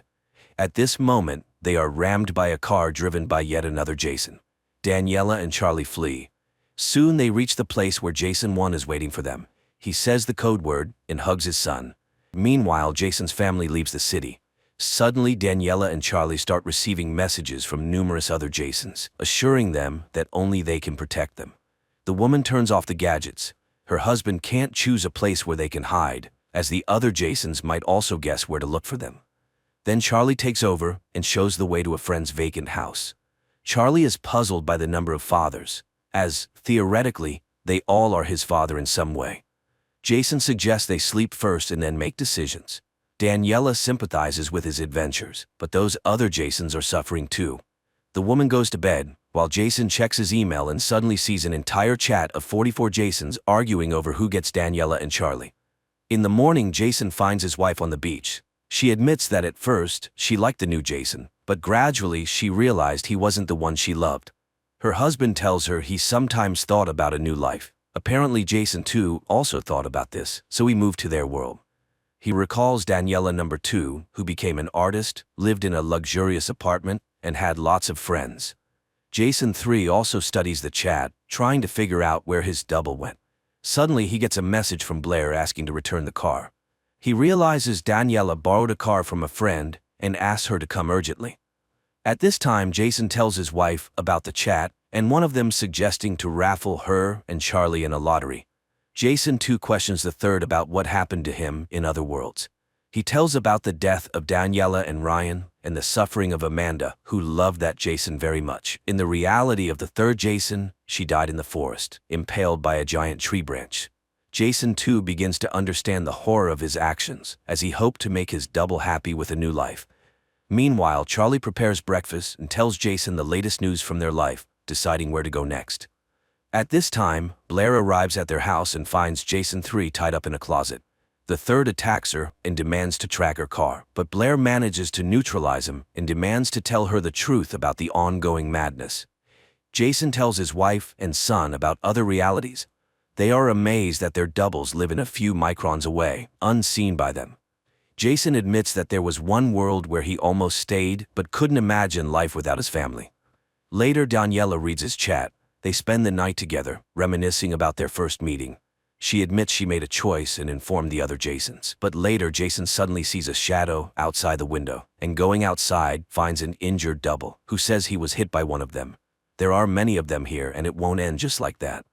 Gunshots are heard in the dark, and Jason asks his wife to run to their son, but then another armed double calls out to him, demanding his clothes and the code word. Jason 1 charges at him. A fight ensues, but a shot rings out, and the double falls. It turns out to be Jason 2, who realized his guilt. He asks for their forgiveness, gives them car keys, and asks them to leave. The family drives into the night, while the second Jason shoots back at the other doubles, giving them a chance to escape. Here they find a suitcase with a device for traveling between worlds in the car, and a phone with a recorded message, in which Jason 2 admits that he entered the container full of regret about the world where the family he didn't create lived, and now he offers to find them a new home in another world. The family heads to the container, where they are met by dozens of Jason doubles who understood that the woman made a choice and came to say goodbye. The family walks into the container through the line of Jasons. There, they trust Charlie to choose a new world where they will all be happy. Charlie opens the door and steps into another reality, followed by his parents. This concludes the first season.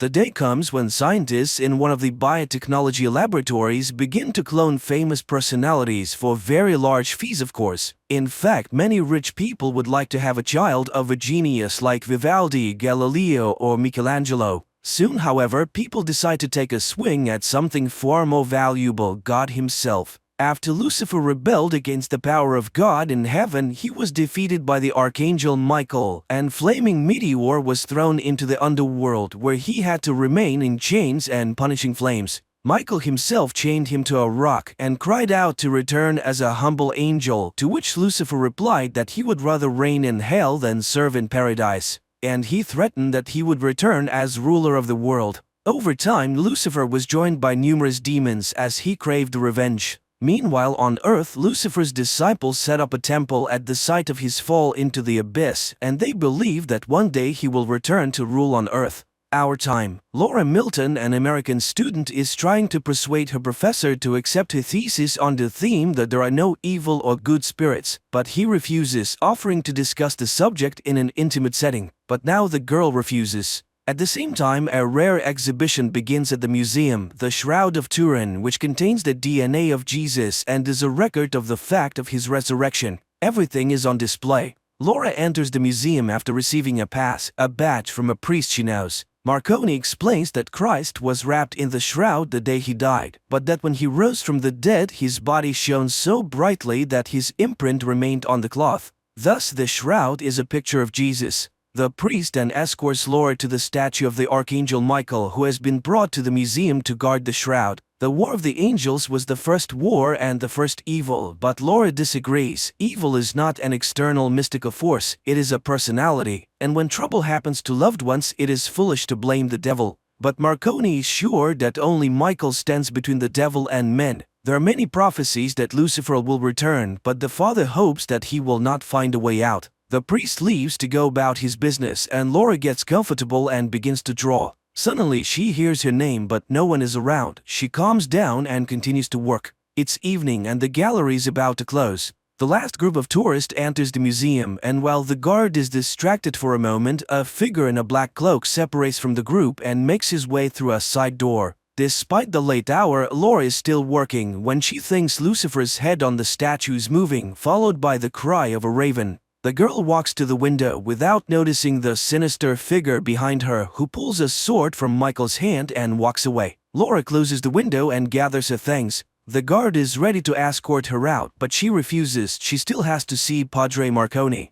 She goes to the chapel and sees a figure in black slaying the guard with a sword. The girl runs away in terror and hides in the confessional, watching as the woman with the sword breaks the glass over the shroud. Padre Marconi arrives at the noise and, in the name of Saint Michael, demands that the sacrilege cease, but the woman throws him aside and pierces him with her sword. Laura moves carelessly and the villain notices her. She orders her underlings to take the shroud and the girl, hoping that he might like her. The bandits leave while the mortally wounded priest summons the Archangel Michael to occupy his body and defeat his enemies. Immediately, a luminous whirlwind descends from the heavens and the father comes to life. He tries to catch up with the villains, but they drive away. The plot is moved to a private auction where one of the scientists, Dr. Laurent, explains that he has managed to create a procedure by which he can grow babies from the DNA of great men, thus resurrecting the most prominent figures in the history of mankind. And as proof, he presents the reincarnation of the great Vivaldi and his proud parents.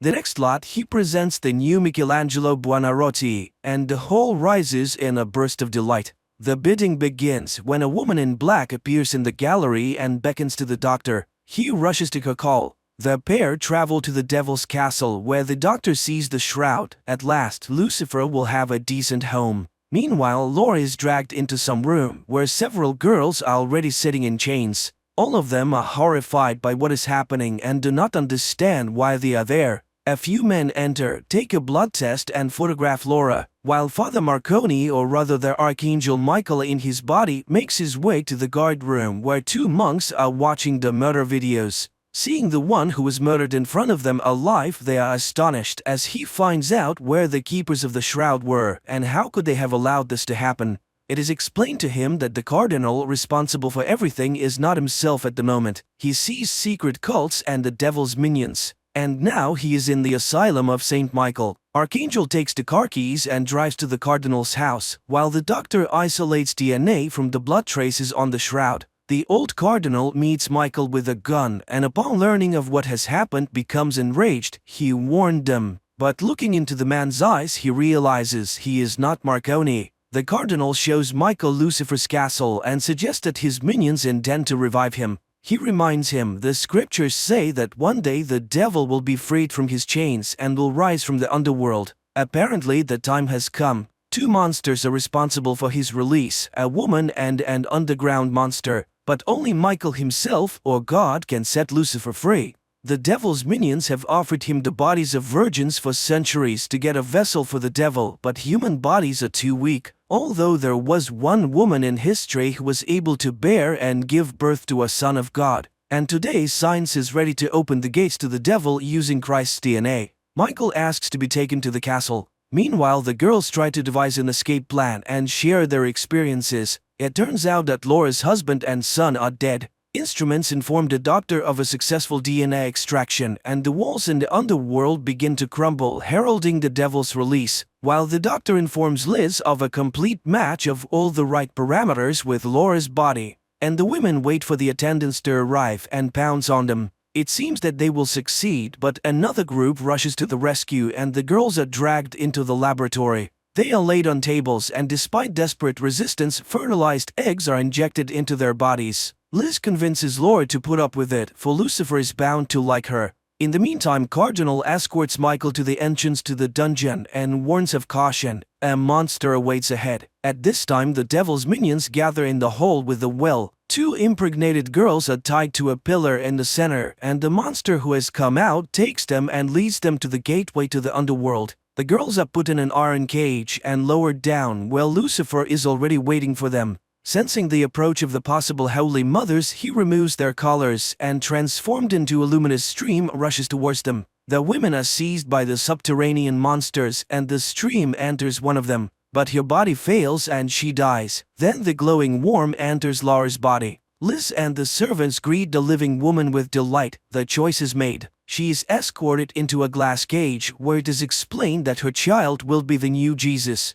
Meanwhile, Michael sneaks inside the castle and, having obtained a guard's uniform, finds the shroud and tries to find Laura. The doctor enters, but Michael rejects him and sets fire to the laboratory. He finds Laura, but the woman realizes it is not her longtime friend. She runs away. The Archangel has to run after her. He manages to drag her into a storage room where he explains who he is and finds out exactly what was being done to the woman. The couple escapes when Liz is informed that the shroud is missing. She gives an order to detain Laura at all costs, and the guards rush in after her. Laura and Michael in the meantime try to hide from the underground monster in narrow passages, but it catches up with them and attacks the Archangel. And while he wages a hard fight, Laura is grabbed by the guards.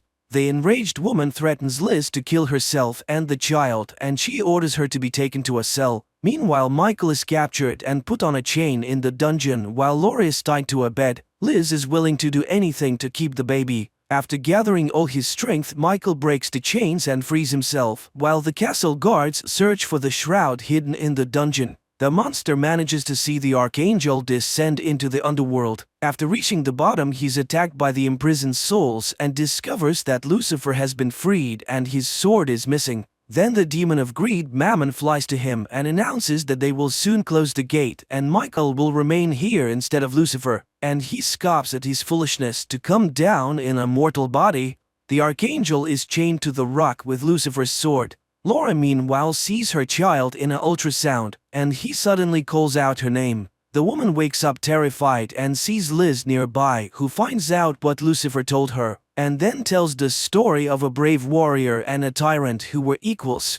But the tyrant wanted the warrior to be his slave, but he refused, and soon he would rise up and join the fight. Laura speaks unflatteringly of the demon, for which she is slapped in the face. After which Liz explains the transformation happening to her body by the need to make it comfortable for the divine child. But the woman doesn't want to accept her imposed role as the mother of an incomprehensible creature. Meanwhile, the people who were given to Lucifer come to Michael, pronouncing the oath, "Saved one, saved all," and questioning him about his origins. Discovering that it is Michael himself, they demand proof, but Michael needs a sword. At this point, they are attacked by demons. The men flee. Laura is again visited by the worm Lucifer, who goes inside her. He speaks to her and convinces her to give birth to the baby he wants, after which she can do what she wants, even kill Liz. The woman calms down and sees herself with the baby in her arms. But one day she frees herself and terribly mutilates the guards and escapes from the ward. When she sees the consequences of her actions, she is horrified. What has been done to her? She manages to make her way to a warehouse, and after locking herself inside, she drinks a canister of chlorine. Liz finds it and promises that soon Lucifer will consume her completely and then she will find peace. But then Laura suddenly gains unprecedented strength, grabs the hated Liz and spews the contents of her stomach on her. From Laura's womb, Lucifer himself begins to speak to Liz and demands that the woman be killed as soon as he is born, and to destroy all who knows of what is happening. Laura is imprisoned in a glass sarcophagus to prevent any further attempts to kill the child, and Lucifer returns to the underworld where he sees Michael and taunts him. He offers an alliance that no one will be able to defeat, but the Archangel refuses to support the rebel. He thanks Michael for his new home, the body of Jesus himself, which will be his own.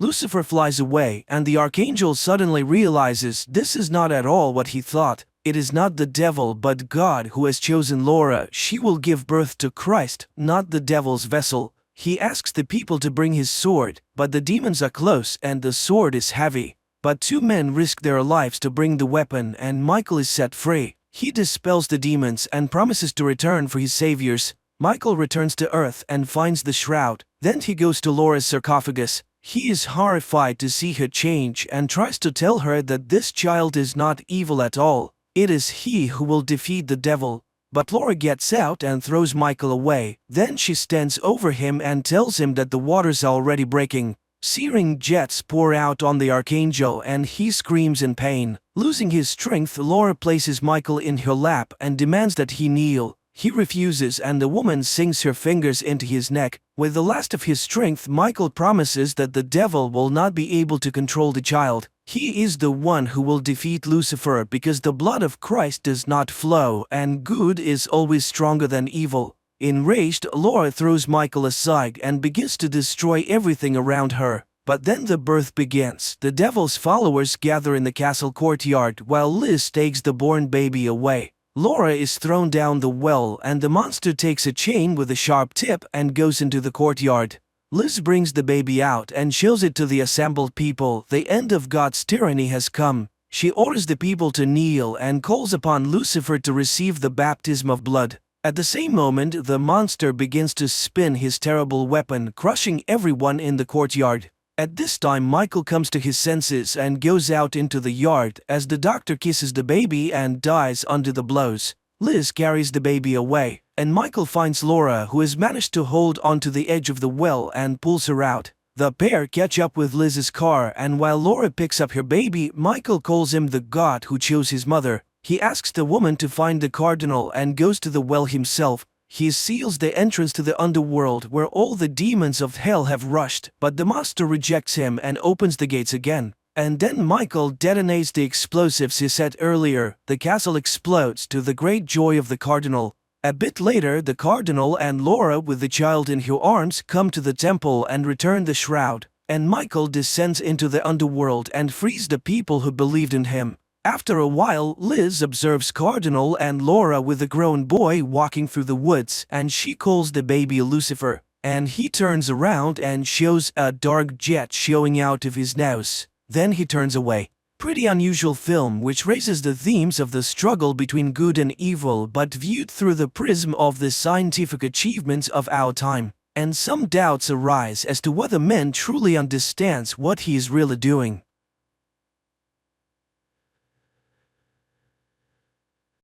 A spacecraft is departing from Earth with another group of settlers headed for Mars. One of the passengers convinces her daughter to wave goodbye to the planet as they will be apart for a very long time. The well-established route consists of 2 stages. The shuttle docks with the Aniara, a huge spaceship that has everything for comfortable living. And after 3 weeks, it delivers the passengers to the colonized planet. A young woman named Emily Grant on the ship serves as a Mimarobe, a guide to the world of Mima, the system that allows one to delve into their memories and visions so that the brain does not get bored with the repetitive space scenery. Emily herself loves to remember her walks in the forest, and the visions even allow her to feel her bare feet stepping on the moss. A new neighbor is added to Emily's room, an adult female astronomer. From the huge monitors, the astronomer tells the passengers about the delights of Aniara and that the ship has everything to keep from getting bored. Shopping centers, restaurants, and even nightclubs. If desired during the journey, one can work in the water purification department or the seaweed factory, which is necessary for oxygen production. The company pays points which serve as currency for this work.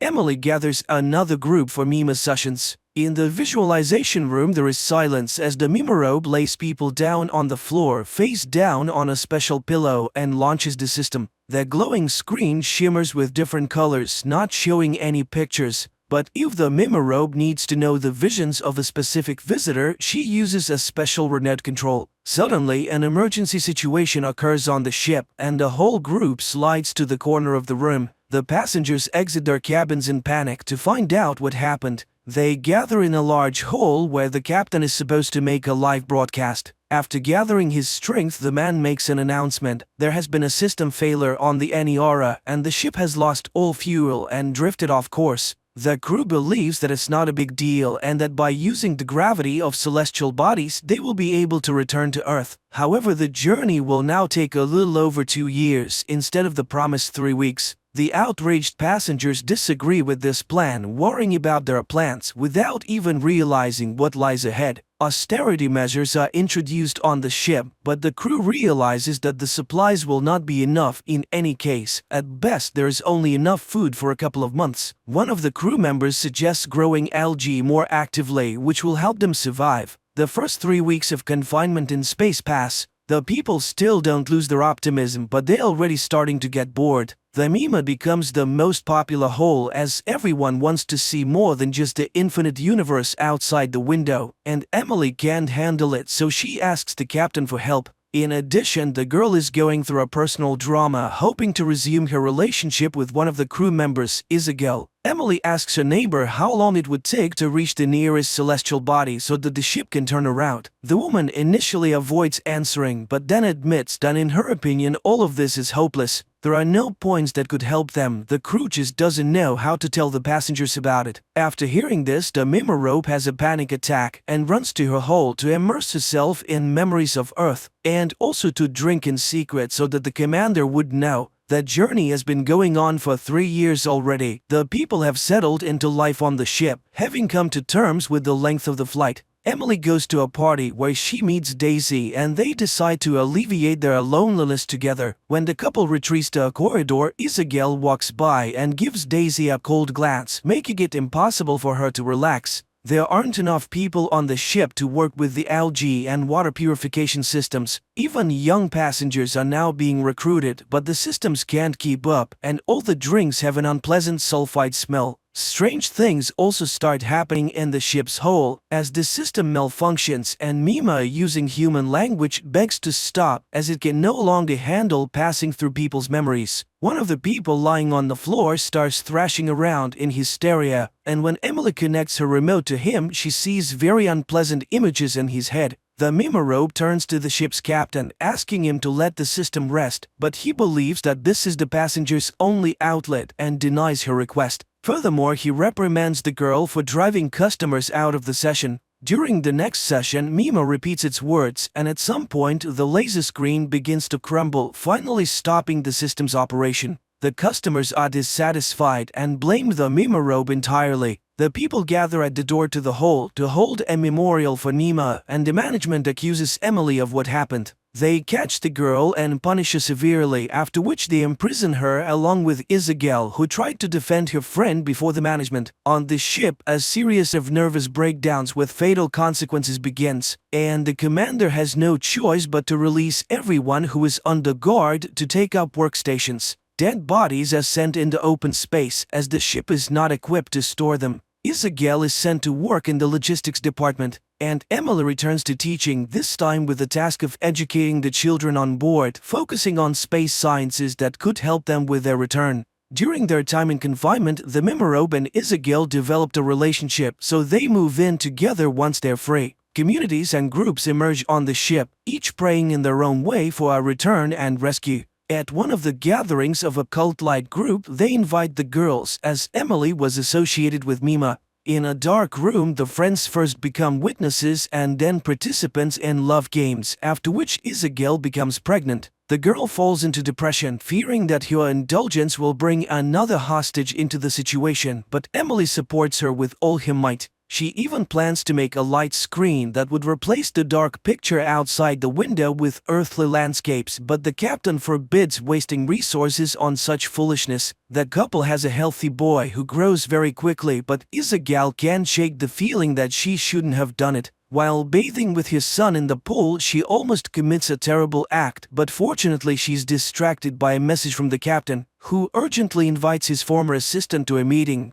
It becomes revealed that after 6 years of travel, a flying machine has finally been detected, and a meeting with it will take place in about a year. Isabel measures the approximate size of the object and understands that it is unlikely to be a rescue ship, but everyone hopes that they will be able to obtain fuel from it to return to their route. Emily comes to the team to be with her girlfriend at such an important moment. The captain joyfully announces the discovery to the passengers, hoping to boost their morale, which he manages to do. To celebrate the occasion, a party is held on the ship, complete with drinks and leftover delicious food. As usual, the commander tries to present himself in the best light by claiming credit for the team's achievements. Throughout the year, everyone diligently trains to release probes and dock, and by the appointed time, everyone is fully prepared for the operation. The docking operation goes perfectly, and the giant space probe is placed in the ship's cargo hold for examination to determine if it contains any fuel and how radioactive it has become during its time in space. The son of Emily and Isabel is growing up, and the couple now has hope that he will see Earth. Due to a lack of peers, the boy is not developing well and hardly speaks. It is not possible to determine the chemical composition of the object because the study methods on the ship are outdated, but work is constantly being done.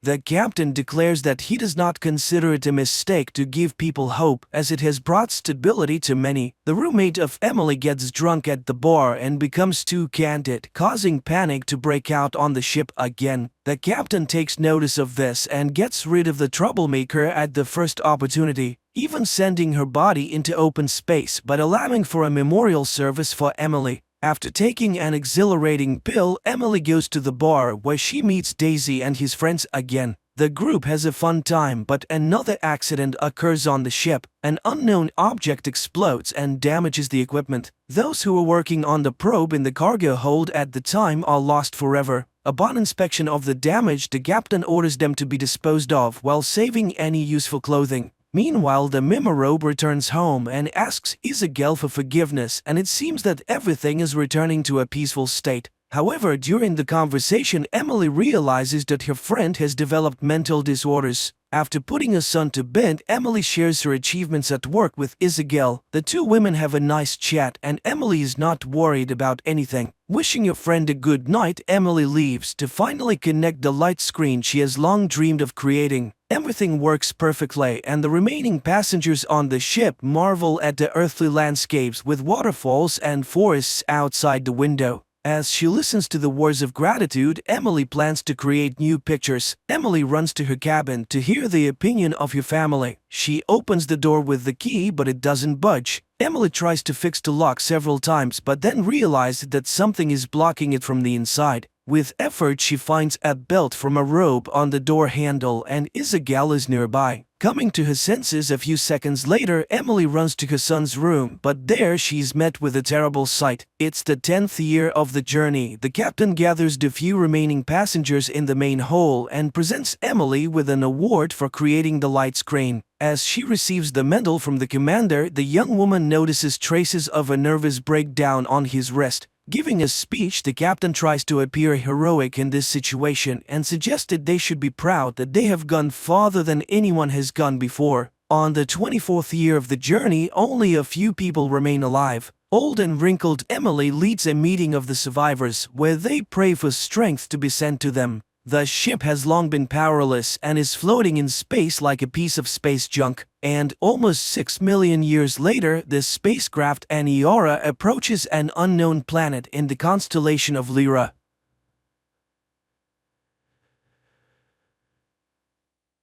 Mid. 21st century. After conquering the moon, people desired more, and Mars became the new goal. The first ever manned flight to the Red Planet is underway, led by experienced astronaut Alexander Shapaev. Although the flight itself is successful, upon entering Mars's atmosphere, the landing module is hit by a meteor shower, causing it to encounter a sandstorm. Back on Earth, the head of Central Flight Control, Kovalev, orders Shapaev to take manual control of the module, but this fails to rectify the critical situation. Then, Kovalev commands the activation of the return program and the detachment of the small module from the main ship. However, the equipment fails. Shapaev manually detaches the module, saving the main crew. His colleagues can now return to Earth, but this astronaut cannot. Kovalev is deeply affected by the incident, while his interview about the upcoming Mars mission plays on TV, not foreseeing the tragic outcome. Once, Kovalev and Shapaev dreamed of flying to the Red Planet, but Kovalev never imagined his best friend paying with his life for it. Now, as the flight director, he must inform the world of the disaster. Kovalev steps out to address the gathered journalists. Meanwhile, on Mars, it turns out that although the module is severely damaged, the astronaut is alive. Shapaev establishes communication just as Kovalev announces the astronaut's death on television and his heroic act of saving the main ship and crew. Upon learning this, Kovalev rushes to the communication screen, overjoyed to see his friend alive and well. Later, he begins calculating rescue options and asks Minister Rogachev to expedite the next expedition, which could save Shapaev. The minister is horrified by the impending costs. At the same time, a popular TV host reports the Mars disaster to the president of the television corporation, suggesting a show about space dogs instead of a hopeless report on the man stranded on Mars. However, the president advises delving into this topic and calls Kovalev to propose creating a show with his astronaut. A live broadcast from another planet is sensational. Kovalev is outraged by his cynicism as a man is left utterly alone millions of kilometers from his home planet with little hope for rescue. But the corporation president explains that all funds raised will go towards rescuing astronaut Shapaev, showing the world that people do not abandon their own. Kovalev retreats to his office, where photos of his military comrades reveal that he and Shapaev once served in the army together and have been friends since childhood. Looking at Shapaev's photo, the director announces the start of preparations for the rescue mission. Kovalev learns that only one module section remains intact. On Mars, Shapaev activates a robot to explore the area around the module, while Kovalev finds out that the module's power, designed for 30 months, will actually only last 13. The rescue expedition can be launched in 190 days, aligning with the phases of Mars and Earth. Similar developments exist in China and America. If agreements are reached with them, the rescue can be achieved within 13 months. But Shapaev must survive on extreme rationing. The center's psychologist Anna is ready to work with the astronaut as much and whenever needed to help him endure the upcoming year. Meanwhile, on Mars, Shapaev's robot detects an unidentifiable movement outside. Anna contacts the astronaut as it's important to know his psychological state, but Shapaev assures her that everything is fine. After talking with Shapaev, the minister announces that the expedition was a success. Since the module is established on the surface, the astronaut is alive and agrees to participate in the reality show. At Central Flight Control, television crews start their activities. Kovalev's protests are dismissed by the television corporation president, reminding him that this is all for the astronaut's rescue. TV host Grisha advises Shapaev to simply listen to him for the show to succeed. And so, the show begins. The TV host introduces the world to the man cast to the edge of the universe, but Shapaev takes the floor and starts simply talking to people, sharing what he has learned about Mars. He does this with a great sense of humor, winning the love of the Earthlings. However, the man struggles with the loneliness on an alien planet. One day, he contacts Earth because he heard strange sounds, but the communication specialist Peter detects nothing unusual, and Shapaev disconnects. During this time on Earth, the TV host again urges the president of the television corporation to abandon the filming, but he then reveals the true nature of the show. Live observation of a man on the brink of life and death. Shapaev quickly becomes first a Russian and then an international celebrity. He is nicknamed the alien. Videos of his broadcasts about the structure of the universe rapidly gain views on social media, and his live connections draw vast audiences. Children ask their questions, to which the astronaut responds simply and clearly, earning him immense love from viewers. However, some envy the astronaut's fame. Anna's fiancé, Pyotr, starts to feel jealous of Chapayev, with whom she communicates for several hours a day, a fact noted by the TV host. Unexpectedly, the downside of the show becomes apparent. The live broadcasts consume a lot of energy, and Chapayev can only survive under conditions of increased conservation. But the president of the television corp insists on continuing the show, as the more money they earn, the faster they can organize a rescue expedition. Kovalev announces an increase in broadcasts despite Anna's outrage. Meanwhile, on Mars, Chapayev continues to conduct planned experiments and occasionally hears strange sounds, which Pyotr consistently misses. One day, the astronaut begins to suffer from terrible headaches caused by some unknown radiation, but then they suddenly stop, and he hears his mother's voice, which delights him. The next day, he tells young viewers about the universe, space, and Earth. The children listen to him, holding their breath. Suddenly, he confesses that from the very first day on Mars, he felt like he was hearing sounds, as if someone was trying to talk to him, and now he is sure that he is not alone on Mars. This conversation causes alarm at the Flight Control Center. Apparently, Chapayev is starting to hallucinate. The minister demands to find out what is happening with Chapayev. Psychologist Anna requests a private conversation with the astronaut. Chapayev confesses that the sounds he heard seem to express what is inside him, as if he is the cause of everything happening, not the consequence, as if there is no time, no space, not even Mars. It seems that people created this reality and are now trying to understand it. People create universes, planets, harmony, or destroy them, and he feels like he is the cause of everything happening on Mars, and people are the cause of what is happening on Earth. Only on Earth there are many people, and everything is so confused, but on Mars, he is alone. The astronaut is surprised that no one but him hears sounds like a melody, and Anna concludes that these are hallucinations. During the next broadcast, Chapayev suddenly confesses that he feels lost. The TV host has to convince Chapayev that Earthlings are waiting for his return, but suddenly, the astronaut stops talking to Anna. He tries to explain that he encountered something anomalous on Mars, but the Flight Control Center considered him insane. So, Chapayev deemed them insane. Earth was becoming more distant from him. Then, one day, communications specialist Pyotr also catches strange signals. He tries to talk to Anna, but she, upset by the astronaut's behavior and her fiancé's jealousy suspicions, doesn't listen. By the next broadcast, Chapayev does not make contact at the appointed time. Anna tries to call him to talk, but unsuccessfully. Strangely, the president of the television corporation is only pleased by this. He contacts the minister and proposes to discuss the issue of power, as if Chapayev supports Rogachev, he could win the elections and become president. Meanwhile, on Mars, the search robot discovers an unknown, shapeless creature, previously unseen. Back on Earth, Rogachev calls Pyotr and orders him to establish communication with Mars. He has a business proposal that Chapayev cannot refuse. Later,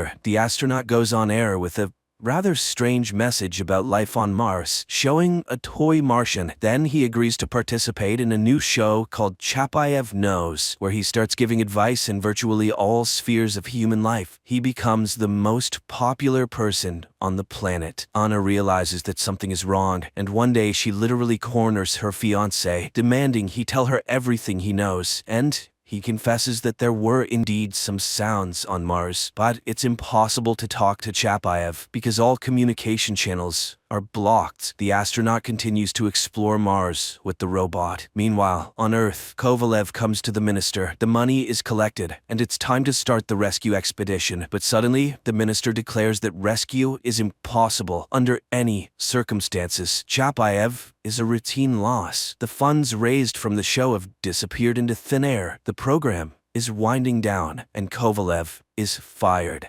Meanwhile, Chapayev continues to experience headaches from the unintelligible sounds emitted by an unknown entity attacking the module. At the same time, Kovalev approaches the president of the television corporation for help, and he asks to wait until tomorrow. The next day, the show starts with Chapayev urging Earthlings to vote for Rogachev, who has nominated himself for president. But at the moment when the minister is bowing before the monitors, a special forces group bursts into the television center. The broadcast is interrupted, and everyone sees that it was not Chapayev, but the TV host addressing the people. It turns out that a duplicate of the module was built in one of the television studios, and a computer model of the astronaut was created. The police began an investigation to identify the client of this monstrous scam, asserting that there was no accident on Mars, and thus, no astronaut. Supposedly, the entire story was invented. For the show, Kovalev is in despair. All hope is fallen. He won't be able to save his friend. Meanwhile, Rogachev is arrested. Kovalev breaks into the flight control center as TV reports the death of Chapayev. Kovalev fights with the special forces. A gunshot is heard. At this time, the president of the television corporation contemplates that Chapayev never existed. Never. But the astronaut does exist. A wounded Kovalev reaches the employees of the flight control center and contacts Chapayev on Mars. He apologizes for Earthlings who are only interested in money and power. Kovalev tells his friend that the government decided to tell the world that there was no module, no landing on Mars, and Chapayev died several months ago on Earth while on duty. It was all fiction for the show, but if he could give people a sign, then the connection is cut off. An emergency news broadcast airs. American satellites recorded an explosion on the surface of Mars in the Cupids Plateau area. All experts affirmed that it was the module of the International Martian Expedition, which is direct evidence that astronaut Chapayev was indeed on Mars. The astronaut, after the explosion of the module, goes into the deserts of Mars and talks about what the unknown Martian entity told him. Chapayev understood that humans inadvertently are the creators of the material universe. Each moment in time is an act of creation of the universe. Humans are creators who come and simultaneously create this material world to understand it. It's like the double-slit experiment in quantum physics, a well-known experiment confirming the immaterial nature of our universe, where elementary particles become matter only when observed. Humans are the cause of all misfortunes and catastrophes in the universe, just as each person individually is the cause of everything happening in their own life on Earth. Therefore, only humans can change this life, the world, and the entire universe, if they can change themselves. Next, we see how Chapayev voluntarily dissolves and merges with the universe, from which each of us appears in this world.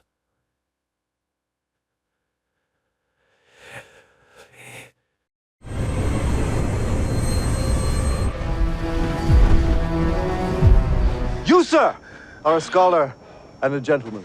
One beautiful day, an ordinary family is celebrating a child's birthday. Dad is grilling barbecue, Mom is chatting with friends, while the kids are amazed by a cowboy's lasso throwing skills. Later, the children go to eat cake, and Cooper's daughter suddenly freezes, staring at the horizon. The man turns around and sees a huge nuclear mushroom cloud rising over the city. The next minute, the blast wave reaches their home. The owner hides his family in a shelter, while Cooper and his daughter jump on a horse and ride away as nuclear mushrooms rise behind him. 219 years have passed. Lucy is a young woman who possesses many skills and lives in shelter number 33 with her father and brother Norman. Unfortunately, it's impossible to find a man who wouldn't be related to her. Therefore, the council decides to allow her to take a husband from another colony. The happy girl puts on the communal wedding dress, while her neighbors, led by her father, the shelter's warden, prepare tables for the wedding, displayed in a field surrounded by a 3D image of distant mountains. The father is happy for his daughter, regretting that her mother didn't live to see her wedding.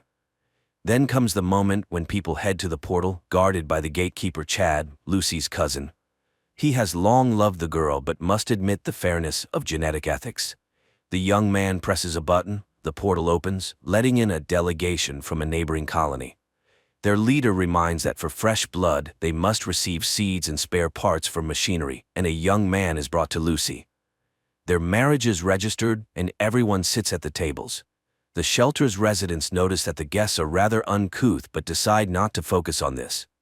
Lucy's father delivers a speech, hoping that the next generation might finally live on the surface. People dance and enjoy themselves, much to Norman's displeasure. The groom asks the girl to show him the bedroom, and she leads him to the room.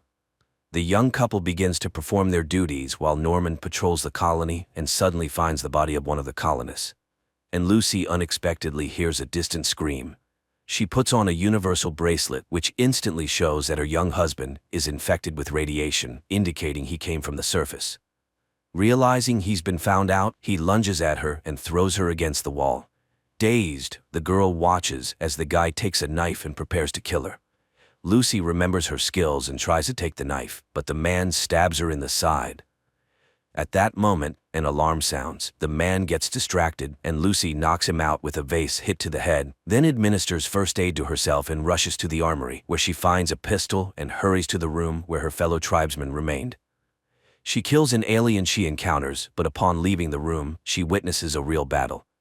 Lucy manages to save Norman when her unmade husband appears, but her father drowns the son-in-law in a barrel of water and rushes to a signal about a breach in the doors. Lucy runs after him and freezes in front of a team of aliens who have taken the shelter's residents hostage. The attacker's leader offers the man a choice, his fellow tribesman or Lucy.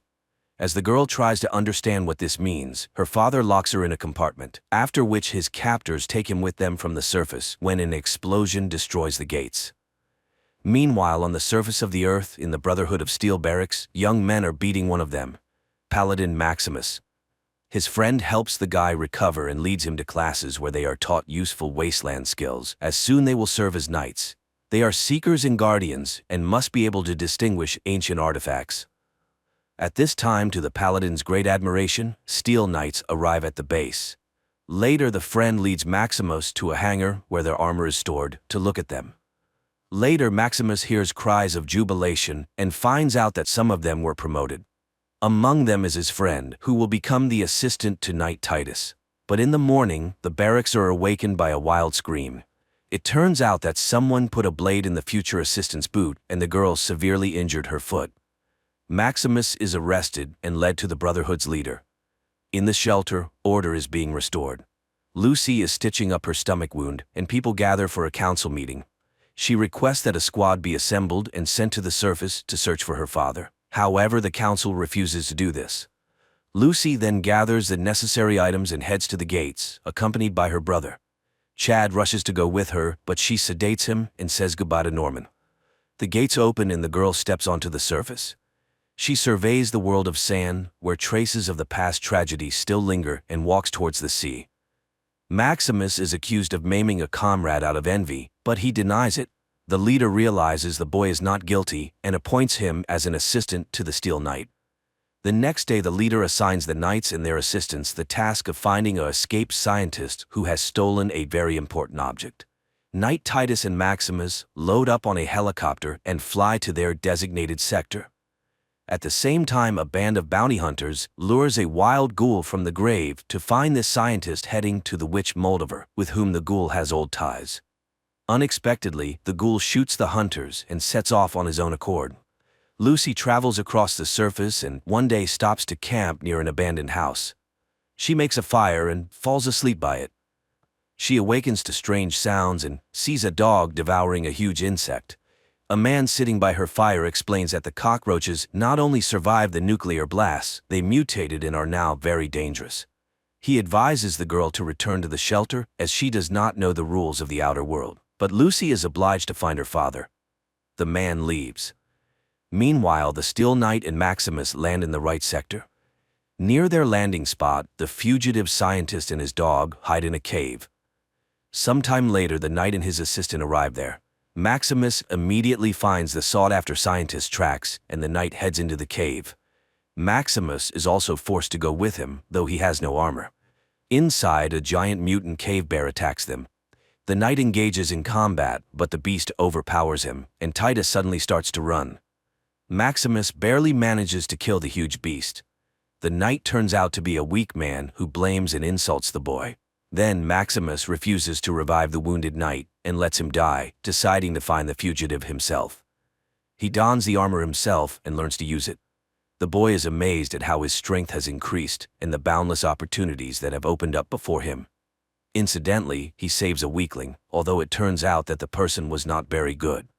He realizes that he needs to figure out who is worthy of protection first. Lucy reaches a town where she was advised to look for traces of her father's kidnappers. She enters one of the shops, where an elderly saleswoman, recognizing her as a shelter resident, advises the girl to leave this place. Shelters are underground havens where the rich hid while the world perished, so no one here will help her. The girl goes outside where the scientist with the dog approaches her again, surprised that she is still here. But then the saleswoman, who turns out to be waiting for him, calls out to him, and suddenly the ghoul appears, who has also come for the scientist. He intends to take him when the saleswoman promises money to anyone who helps protect the scientist. Then the ghoul shoots the scientist in the leg to prevent him from escaping and engages in battle with those who want the reward. The ghoul shoots everyone while Lucy sneaks into the shop, finds the order book, and learns the address of Moldover. She wants to leave but sees how the ghoul injures the scientist's dog and hears his plea for help. She stands up for him and shoots the ghoul with a capsule, which only makes him laugh. Then a knight lands in front of the ghoul. Maximus asks the girl to look after the scientist while he fights the ghoul. She and the saleswoman take the injured scientist into the shop, where the woman attaches an iron leg to him and offers to accompany him to Moldover, giving her the coordinates. The pair leave while the ghoul fights the knight and quickly finds his weak spot. Maximus has not yet mastered all the advantages of the suit, which costs him losing his navigation ability. The Iron Knight is thrown far from the shop, and at that moment, the ghoul realizes that his target has escaped. Meanwhile, Lucy and the scientist stop to rest, and the girl watches in horror at the scientist's bloodied leg. She realizes they won't make it, and the man confirms this. He confesses that he will soon die, but she must definitely deliver his head to Moldover. He pulls out a saw and dies. Sometime later, the ghoul finds the headless body of the scientist amidst the sandy wasteland and follows the tracks of Lucy, who is carrying the head to Moldover. Soon the girl stops to rest and, after snacking, examines the head, wondering what is so special about it. Just in case, she inserts a tracking device into its nostril. Maximus examines the armor and finds a malfunction. Suddenly, he is called from the base, which surprises him. He reports the death of his assistant and is promised a replacement, though he vehemently opposes this. The boy heads to the nearest town, where he finds a workshop and, paying all the money he has, repairs the broken module. But when he returns to the suit, he discovers a gang of local marauders trying to dismantle the armor for scrap metal. He engages in a fight, but is hit hard in the face. The boy regains consciousness to see that the armor has been breached. He grabs a piece of metal lying nearby and uses it to destroy the attackers. Then he sees a helicopter arriving, dropping off a new assistant. The assistant turns out to be one of his tormentors from the training camp. Maximus manages to close the helmet, and the new assistant does not notice the substitution. Lucy reaches the place where Hollywood once stood. She stops by a pond when an unknown monster attacks her, snatching the backpack with the scientist's head and disappearing into the water. Lucy tries to track the thief but is caught in the ghoul's sights, to whom she explains what happened with the head. At this time, the Shelter Council conducts an investigation into Lucy's escape, after which Norman realizes that no one intends to search for either his father or sister. In the desert, Maximus torments the assistant with various misdeeds, avenging past humiliations, but the latter continues to serve the Steel Knight willingly. They find the ghoul's tracks with a special device, follow them, and find the headless body of the scientist. Meanwhile, the ghoul sets up a hunt for the underwater monster, using the girl as bait. Soon, the beast emerges onto the shore. It grabs Lucy, but the ghoul manages to pull her out. The girl barely manages to fend off the attack, but the underwater monster escapes, taking her boot. The enraged ghoul drags Lucy along. At this time, the Steel Knight's assistant fills the armor with water, talking about his life. Suddenly, Maximus asks him to talk about himself. The boy confesses that in fact he was a decent guy, and they beat him as part of the tradition like any other newbie. Now he regrets that Maximus didn't live to be called up for service. They move on and soon reach the pond. The pair enters the water and immediately sees the monster. Maximus demands the assistant to go ashore and takes on the fight himself, but the boy shoots at the creature and it chases after him. Maximus manages to pull the boy from the monster's jaws, and it dies, spitting out the scientist's head and Lucy's boot in its last act. Then a dog runs up to them, which continues on with them. The ghoul leads Lucy through the wasteland, denying her water, and soon they arrive at the place where a movie studio once stood, where actor Cooper and his wife worked. Soon they reach an abandoned clinic from which male screams can be heard. Entering, they find an old acquaintance of the ghoul, undergoing mutation and suffering because of it. The condition could be alleviated with special medication, but the ghoul doesn't have any, so the ghoul relieves the poor soul from his misery. The girl doesn't understand why he did it, but he explains they need something to eat. The girl mentions that they also had it tough but never ate their own kind. Then the ghoul forces Lucy to cut up the body to take this meat with them. They continue on, although it becomes increasingly difficult for the girl without water. Soon the ghoul stops in front of a structure where radioactive water has accumulated. Lucy can't resist and starts drinking it, earning her companion's approval. She is finally beginning to understand the life of the wasteland. He is her future, and it won't be long now. Then he coughs, and Lucy tries to use this moment to escape, but stops in front of a huge crater, where she gets caught in his lasso. She tries to break free and accidentally bites off the ghoul's finger, for which he cuts off one of her fingers. Soon they reach an old supermarket, where the ghoul offers the woman in exchange for the items he needs. Stunned, Lucy enters the building, not noticing that the ghoul falls into unconsciousness. Inside, she is greeted by a robot. It invites Lucy to follow and implants a new finger for her. Then it pities her and confesses it will just take her organs, and immediately sedates her. Later in the shelter, Norman is delivering food to the aliens captured during an attack, and one of them confesses that the inhabitants of shelter number 32, which they captured before this, were planning something very bad. Norman tries to access the network to find information about shelter number 32, but the data are classified. Together with Chad, they clear the debris and penetrate shelter number 32, where they find a devastated field in the desiccated corpses of the inhabitants. But if they were dead when the aliens arrived, it turns out they killed each other. Lucy wakes up and sees many women locked in glass cabinets, ready to be dissected for organs. The robot prepares to open her chest cavity, but cuts her bonds instead, and she wriggles out from under its saw and disables the robot. Then she fills syringes with drain cleaner, reprograms the robot, and in its company, goes to the owners of the dreadful place. She forces them to release the prisoners, and people flee. But not all. Lucy forces the opening of the last cages. The owners comply, and out come zombies, who immediately tear apart two organ traders. Lucy surveys the battlefield in horror as the last zombie prepares to attack her, but she finds a pistol in her hand. Norman and Chad continue their inspection of the neighboring shelter and learn that its door was open from the outside with a key bearing the name of Norman and Lucy's mother. And Lucy finds medicine to sustain the ghoul's life, and despite the torture she endured, she hands the medication to the ghoul. Maybe she will look like him on the outside, but inside, she will never be like him. The girl leaves, and the ghoul goes into the shattered store and takes the necessary meds to bring himself to a relative semblance of order.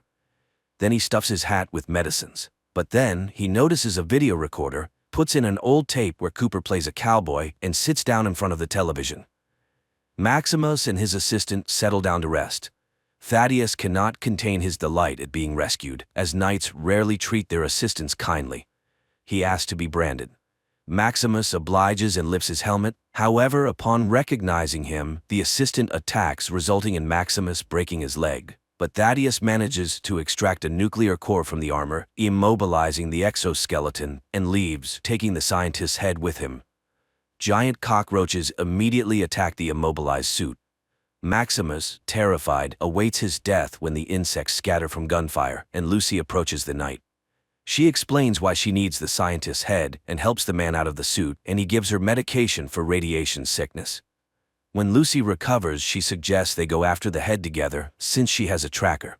They will hand it over to the Brotherhood, in return for which the knights will help her find her father. Maximus agrees. At the same time, in Shelter 33, instead of her father, Betty is elected as the warden. Norman dislikes this and studies the history of the shelter. Suddenly, he realizes that all caretakers were selected from the residents of Shelter 31. Lucy and Maximus reach a bridge where they are stopped by a pair of vagrants. They pretend to be scared and ask for permission to pass. The couple, raising their hands, tries to walk away. However, the suspicious Maximus manages to shoot first, saving their lives, though he injures his hand, and Lucy realizes how naive the shelter's residents are. Soon they reach a billboard of the New Californian Republic. The girl is upset because they live with the belief that they are meant to revive America, but it turns out everything has already happened on the surface. Maximus reassures her, as there is no republic anyway. Soon they arrive at a huge crater in the middle of the city. The boy confesses that he survived this hell by hiding in a refrigerator, but then Lucy realizes that Maximus's wound is much more serious and leads him to a building with a clinic sign. Maximus lags behind, and when he enters, the girl is nowhere to be found. He searches for her and enters a chamber between two doors. The space fills with gas, causing the boy to lose consciousness. Betty leads her people to Shelter 32 to announce a partial relocation, as these resources are too valuable. Chad and Norman are surprised to see that the bodies have been removed and all traces of the tragedy have disappeared. Norman inquires about the whereabouts of his mother's key after her death.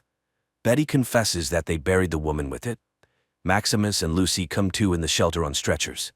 Maximus receives medical care. The shelter leader asks the couple to stay, as the boy needs treatment. Moreover, the suppliers have found armor and will soon deliver it here. Lucy thanks them for the refuge, and the leader informs her that she was born on the surface like many of them. The couple spends several hours in quarantine. From the conversation, it turns out that Maximus never knew a woman's love. Lucy is ready to teach him this art, as it is considered natural in the shelter, but the boy is embarrassed. Moreover, it is not customary among knights. Later they go to lunch, where they suddenly notice that many of the surrounding people have various physical deformities. The caretaker turns out to be a cyclops. For Lucy, this is strange, but Maximus does not understand her concern. Later, the caretaker confesses to Lucy that they accept people from the surface, which surprises the girl since this was strictly forbidden in her shelter. But when she asks about the forbidden level they were advised not to visit, the caretaker immediately ends the conversation. Maximus finds a room where a nuclear block is installed, powering the entire underground. The leader hands him an electronic key to his personal compartment and suggests he rest a bit. The boy enters, and upon entering, he is amazed to see a basket filled with various delicacies and things he has never seen before. For the first time in his life, he takes a real shower, puts on a robe and slippers, and indulges in unknown products. Meanwhile, Lucy finds a room where the entire history of the Californian Republic is vividly described. It turns out that life here was revived in 2142 but was destroyed in 2277. Lucy is horrified, wondering who needed a new war and why. But then all the shelter inhabitants hear a sound signal and head to the designated place. Meanwhile, a ghoul is caught by the so-called new president of the territory, who owned a supermarket trading in organs, and the ghoul is blamed for its destruction. However, he calmly asks for a needle and thread to sew his finger back on and asks for directions to find Moldover. But the president orders the ghoul to be killed. The ghoul has to destroy the new law enforcers and search for the woman himself. Lucy comes with everyone to a room, in the center of which stands an altar with burning candles. People begin to sing something, moving their hands, and Lucy gradually falls into a trance, supporting the others. Unexpectedly, people start to undress, which shocks Lucy. A bowl goes around, from which everyone takes some powder and smears their faces, and suddenly Lucy realizes with horror that it is the ashes of the deceased. In another bowl there is blood. People call to the Mother of Flame, who must save them, and an image of Moldover unfolds above their heads. A frightened Lucy runs to Maximus and urges him to run away quickly, but the boy has just found himself in such paradisiacal conditions and does not want to leave. So Lucy heads to the forbidden level. She enters a laboratory where apparently some genetic experiments on people were conducted. The girl is horrified as she examines the gruesome exhibits and notices glass cryocapsules containing human bodies. But then the lights turn on and a man in a white coat enters. Lucy hides, but he hears a noise, follows it, and finds the girl. Lucy fights, but the men who arrive seize her and drag her to the upper level. Meanwhile, the ghoul arrives at the digger's house, whose eldest son knows the location of Moldover. The frightened man orders the boy to tell everything he knows, and he admits that the woman can be found at the observatory. But when the ghoul is about to leave, the boy tries to kill him and pays with his life for it. At the same time, the shelter leaders shame Lucy as they had given her refuge, fed her, and healed her friend. But the girl is furious because she has seen what they do to people. Then they show her the complete recording of the attack on the laboratory of the very monster that almost devoured her too. It was the first inhabitants of the shelter who experimented on people, turning them into monsters. They are only trying to alleviate the pain of those who survived. The fact is that each shelter specializes in some experiment, and Lucy just doesn't know this. Nevertheless, she must be punished for her disobedience. The girl is led away, which Maximus sees. Thaddeus makes a stop to rest and realizes that his leg is in very bad condition. A dog bothers him, and he locks it in a metal box, then sets off to find a radio tower to contact the Brotherhood. At this time, the inhabitants of the shelter sentence Lucy to exile to the surface. Moreover, they supply her with a stock of food. The girl is stunned, as this is exactly what she wanted. Nevertheless, in her last words, she asks them to allow her friend to stay. But then Maximus appears in knight's armor, into which he has inserted the nuclear block he just stole. He scatters the men when the girl stops him, as they are letting her go anyway. They go up to the surface, and learning that he stole the nuclear block, Lucy convinces him to return it, as the shelter cannot survive without energy. They drop the block down, and Lucy, moved, calls him a good person. Then he confesses that he allowed a knight to perish and took his armor, so he is not a good person at all, but he really wants to go with her. Thaddeus is caught up by a man who calls himself a doctor and promises to fix his leg. He takes the boy to an abandoned clinic where, in exchange for a nuclear block, he gives him a potion that, when drunk, Thaddeus ecstatically sees his leg heal. Meanwhile, the ghoul finds the locked dog that Thaddeus left behind, and it leads him on Thaddeus's trail. At the same time, the boy reaches the radio station, around which traps are set that tear those who come too close to pieces. Thaddeus sends a signal to the Brotherhood and, waiting for their arrival, chats with the radio station owner about music. Then Maximus and Lucy appear. The girl asks for the scientist's head. The boy accidentally steps on a trap and an arrow pierces his neck. But strangely, he does not think of dying, and then Maximus realizes that he has become a zombie.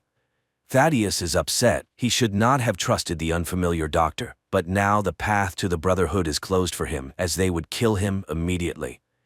At that moment, copters appear on the horizon. Maximus suggests to Titus to give him the scientist's head and run, and the boy takes this opportunity.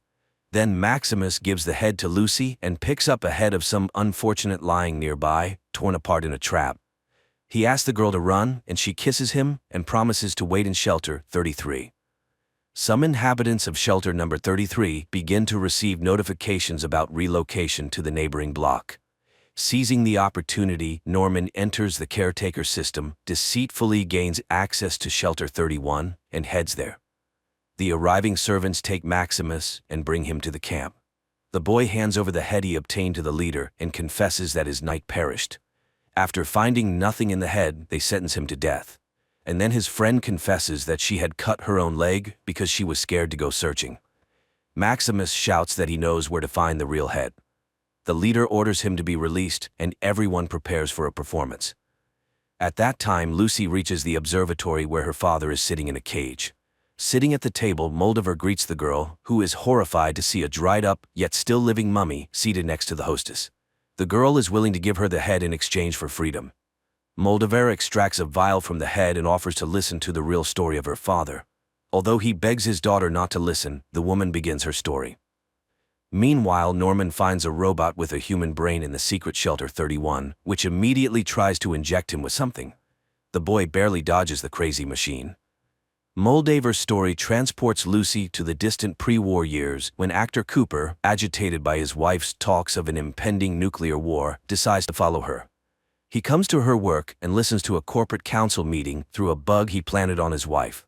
Billionaires discuss the decline in sales worldwide. Then they move on to the topic of shelters.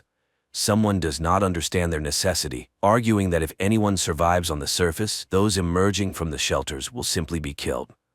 They counter that one could live underground for centuries, as there are vast reserves. Time is their main weapon. One could simply outlive the rest. A debate erupts among the corporate leaders, interrupted by Cooper's wife. She thinks primarily of her daughter and wants to secure the best future for her. In the future, Norman reaches a room where rows of cryo-capsules stand with the names of those who slept in them, including all the wardens, his father among them. The action returns to the past, where Cooper's wife reveals that over 100 shelters have been built across America, so each of them could fulfill their wildest dreams. In the future, the robot explains to Norman that all these people were selected for their creative thinking and positivity. They are the country's best gene pool, destined to revive the nation after the surface is cleansed. In the past, the debate flares up again, as destroying so many people is not easy. Then Cooper's wife suggests to start the war themselves. A nuclear war is a tragedy, but also the greatest opportunity to start anew, because then there will be no one left to fight. They will become monopolists of the entire world. At this point, Cooper is distracted by a young man who would like to get an autograph, and this is Lucy's young father. In the present, Moldaver explains that the man has lived for a very long time. He is part of the corporation that orchestrated all this horror, but he never spoke about it to his wife. She was very smart. It was she who discovered that something was draining water from the shelter. She realized that civilization had returned, but her husband mocked her. Then the woman took the children and fled. They found a wonderful city, but her father came with his men and burned it down. Lucy brought Moldaver the cold fusion she developed and stolen by corporations, infinite energy with which life can be revived. Lucy sees a pendant on the mummy's neck that belonged to her mother and realizes what happened to her. Her father begs her not to believe Moldaver, but the girl demands that he give her the synthesis code. He relents and provides the numbers. The woman leaves for the laboratory to start the cold fusion process. Meanwhile, the robot informs Norman that it will not let him leave after what he has learned. At the same time, Lucy's father pleads with her to open the cage and return home, just as an alarm sounds and Brotherhood copters appear over the observatory, opening fire on the people below. Knights and their assistants descend to the ground and engage in battle with the observatory's defenders. Maximus rushes forward, searching for Lucy, while the knights wreak havoc around. Soon the knights burst inside the building, where they are suddenly stopped by a ghoul. It turns out he too once wore armor and knows their vulnerabilities. Thus he easily shoots the Iron Knights, remaining unharmed himself. At this time Lucy cries, torn between her father's pleas to come home and the terrible situation of her mother. But then at the room's threshold, a wounded knight falls, followed by Maximus. He opens the cage and rushes to Lucy. However, the girl confesses that it was her father who destroyed his wonderful city. Her father, meanwhile, dons armor and throws Maximus aside, knocking him unconscious. The girl pulls out a gun, but then the ghoul enters the room. When he learned Lucy's surname, he couldn't believe that this was the same guy from the corporation. He had waited over 200 years to find out where his family was. Lucy's father activates jet engines and flees. However, it turns out that this was exactly what the ghoul needed, as the man leaves a trail that can easily be followed to the place where the world's rulers are hiding, those who orchestrated the nuclear war. He urges Lucy to come with him. Then Lucy shoots the mummy, says goodbye to the unresponsive Maximus, and follows the ghoul. At the same time, an injured Moldaver returns to the room where Maximus regains consciousness. She has activated the nuclear synthesis, and now people have infinite energy. A stunned Maximus watches as surviving lanterns light up over the ruins of the city, while Moldaver smiles and dies. The Brotherhood members who rush in think their comrade killed the woman and celebrate Maximus as a future knight. Meanwhile, the ghoul and Lucy follow the trail of her father, who heads through the desert to a distant city. The series ends there.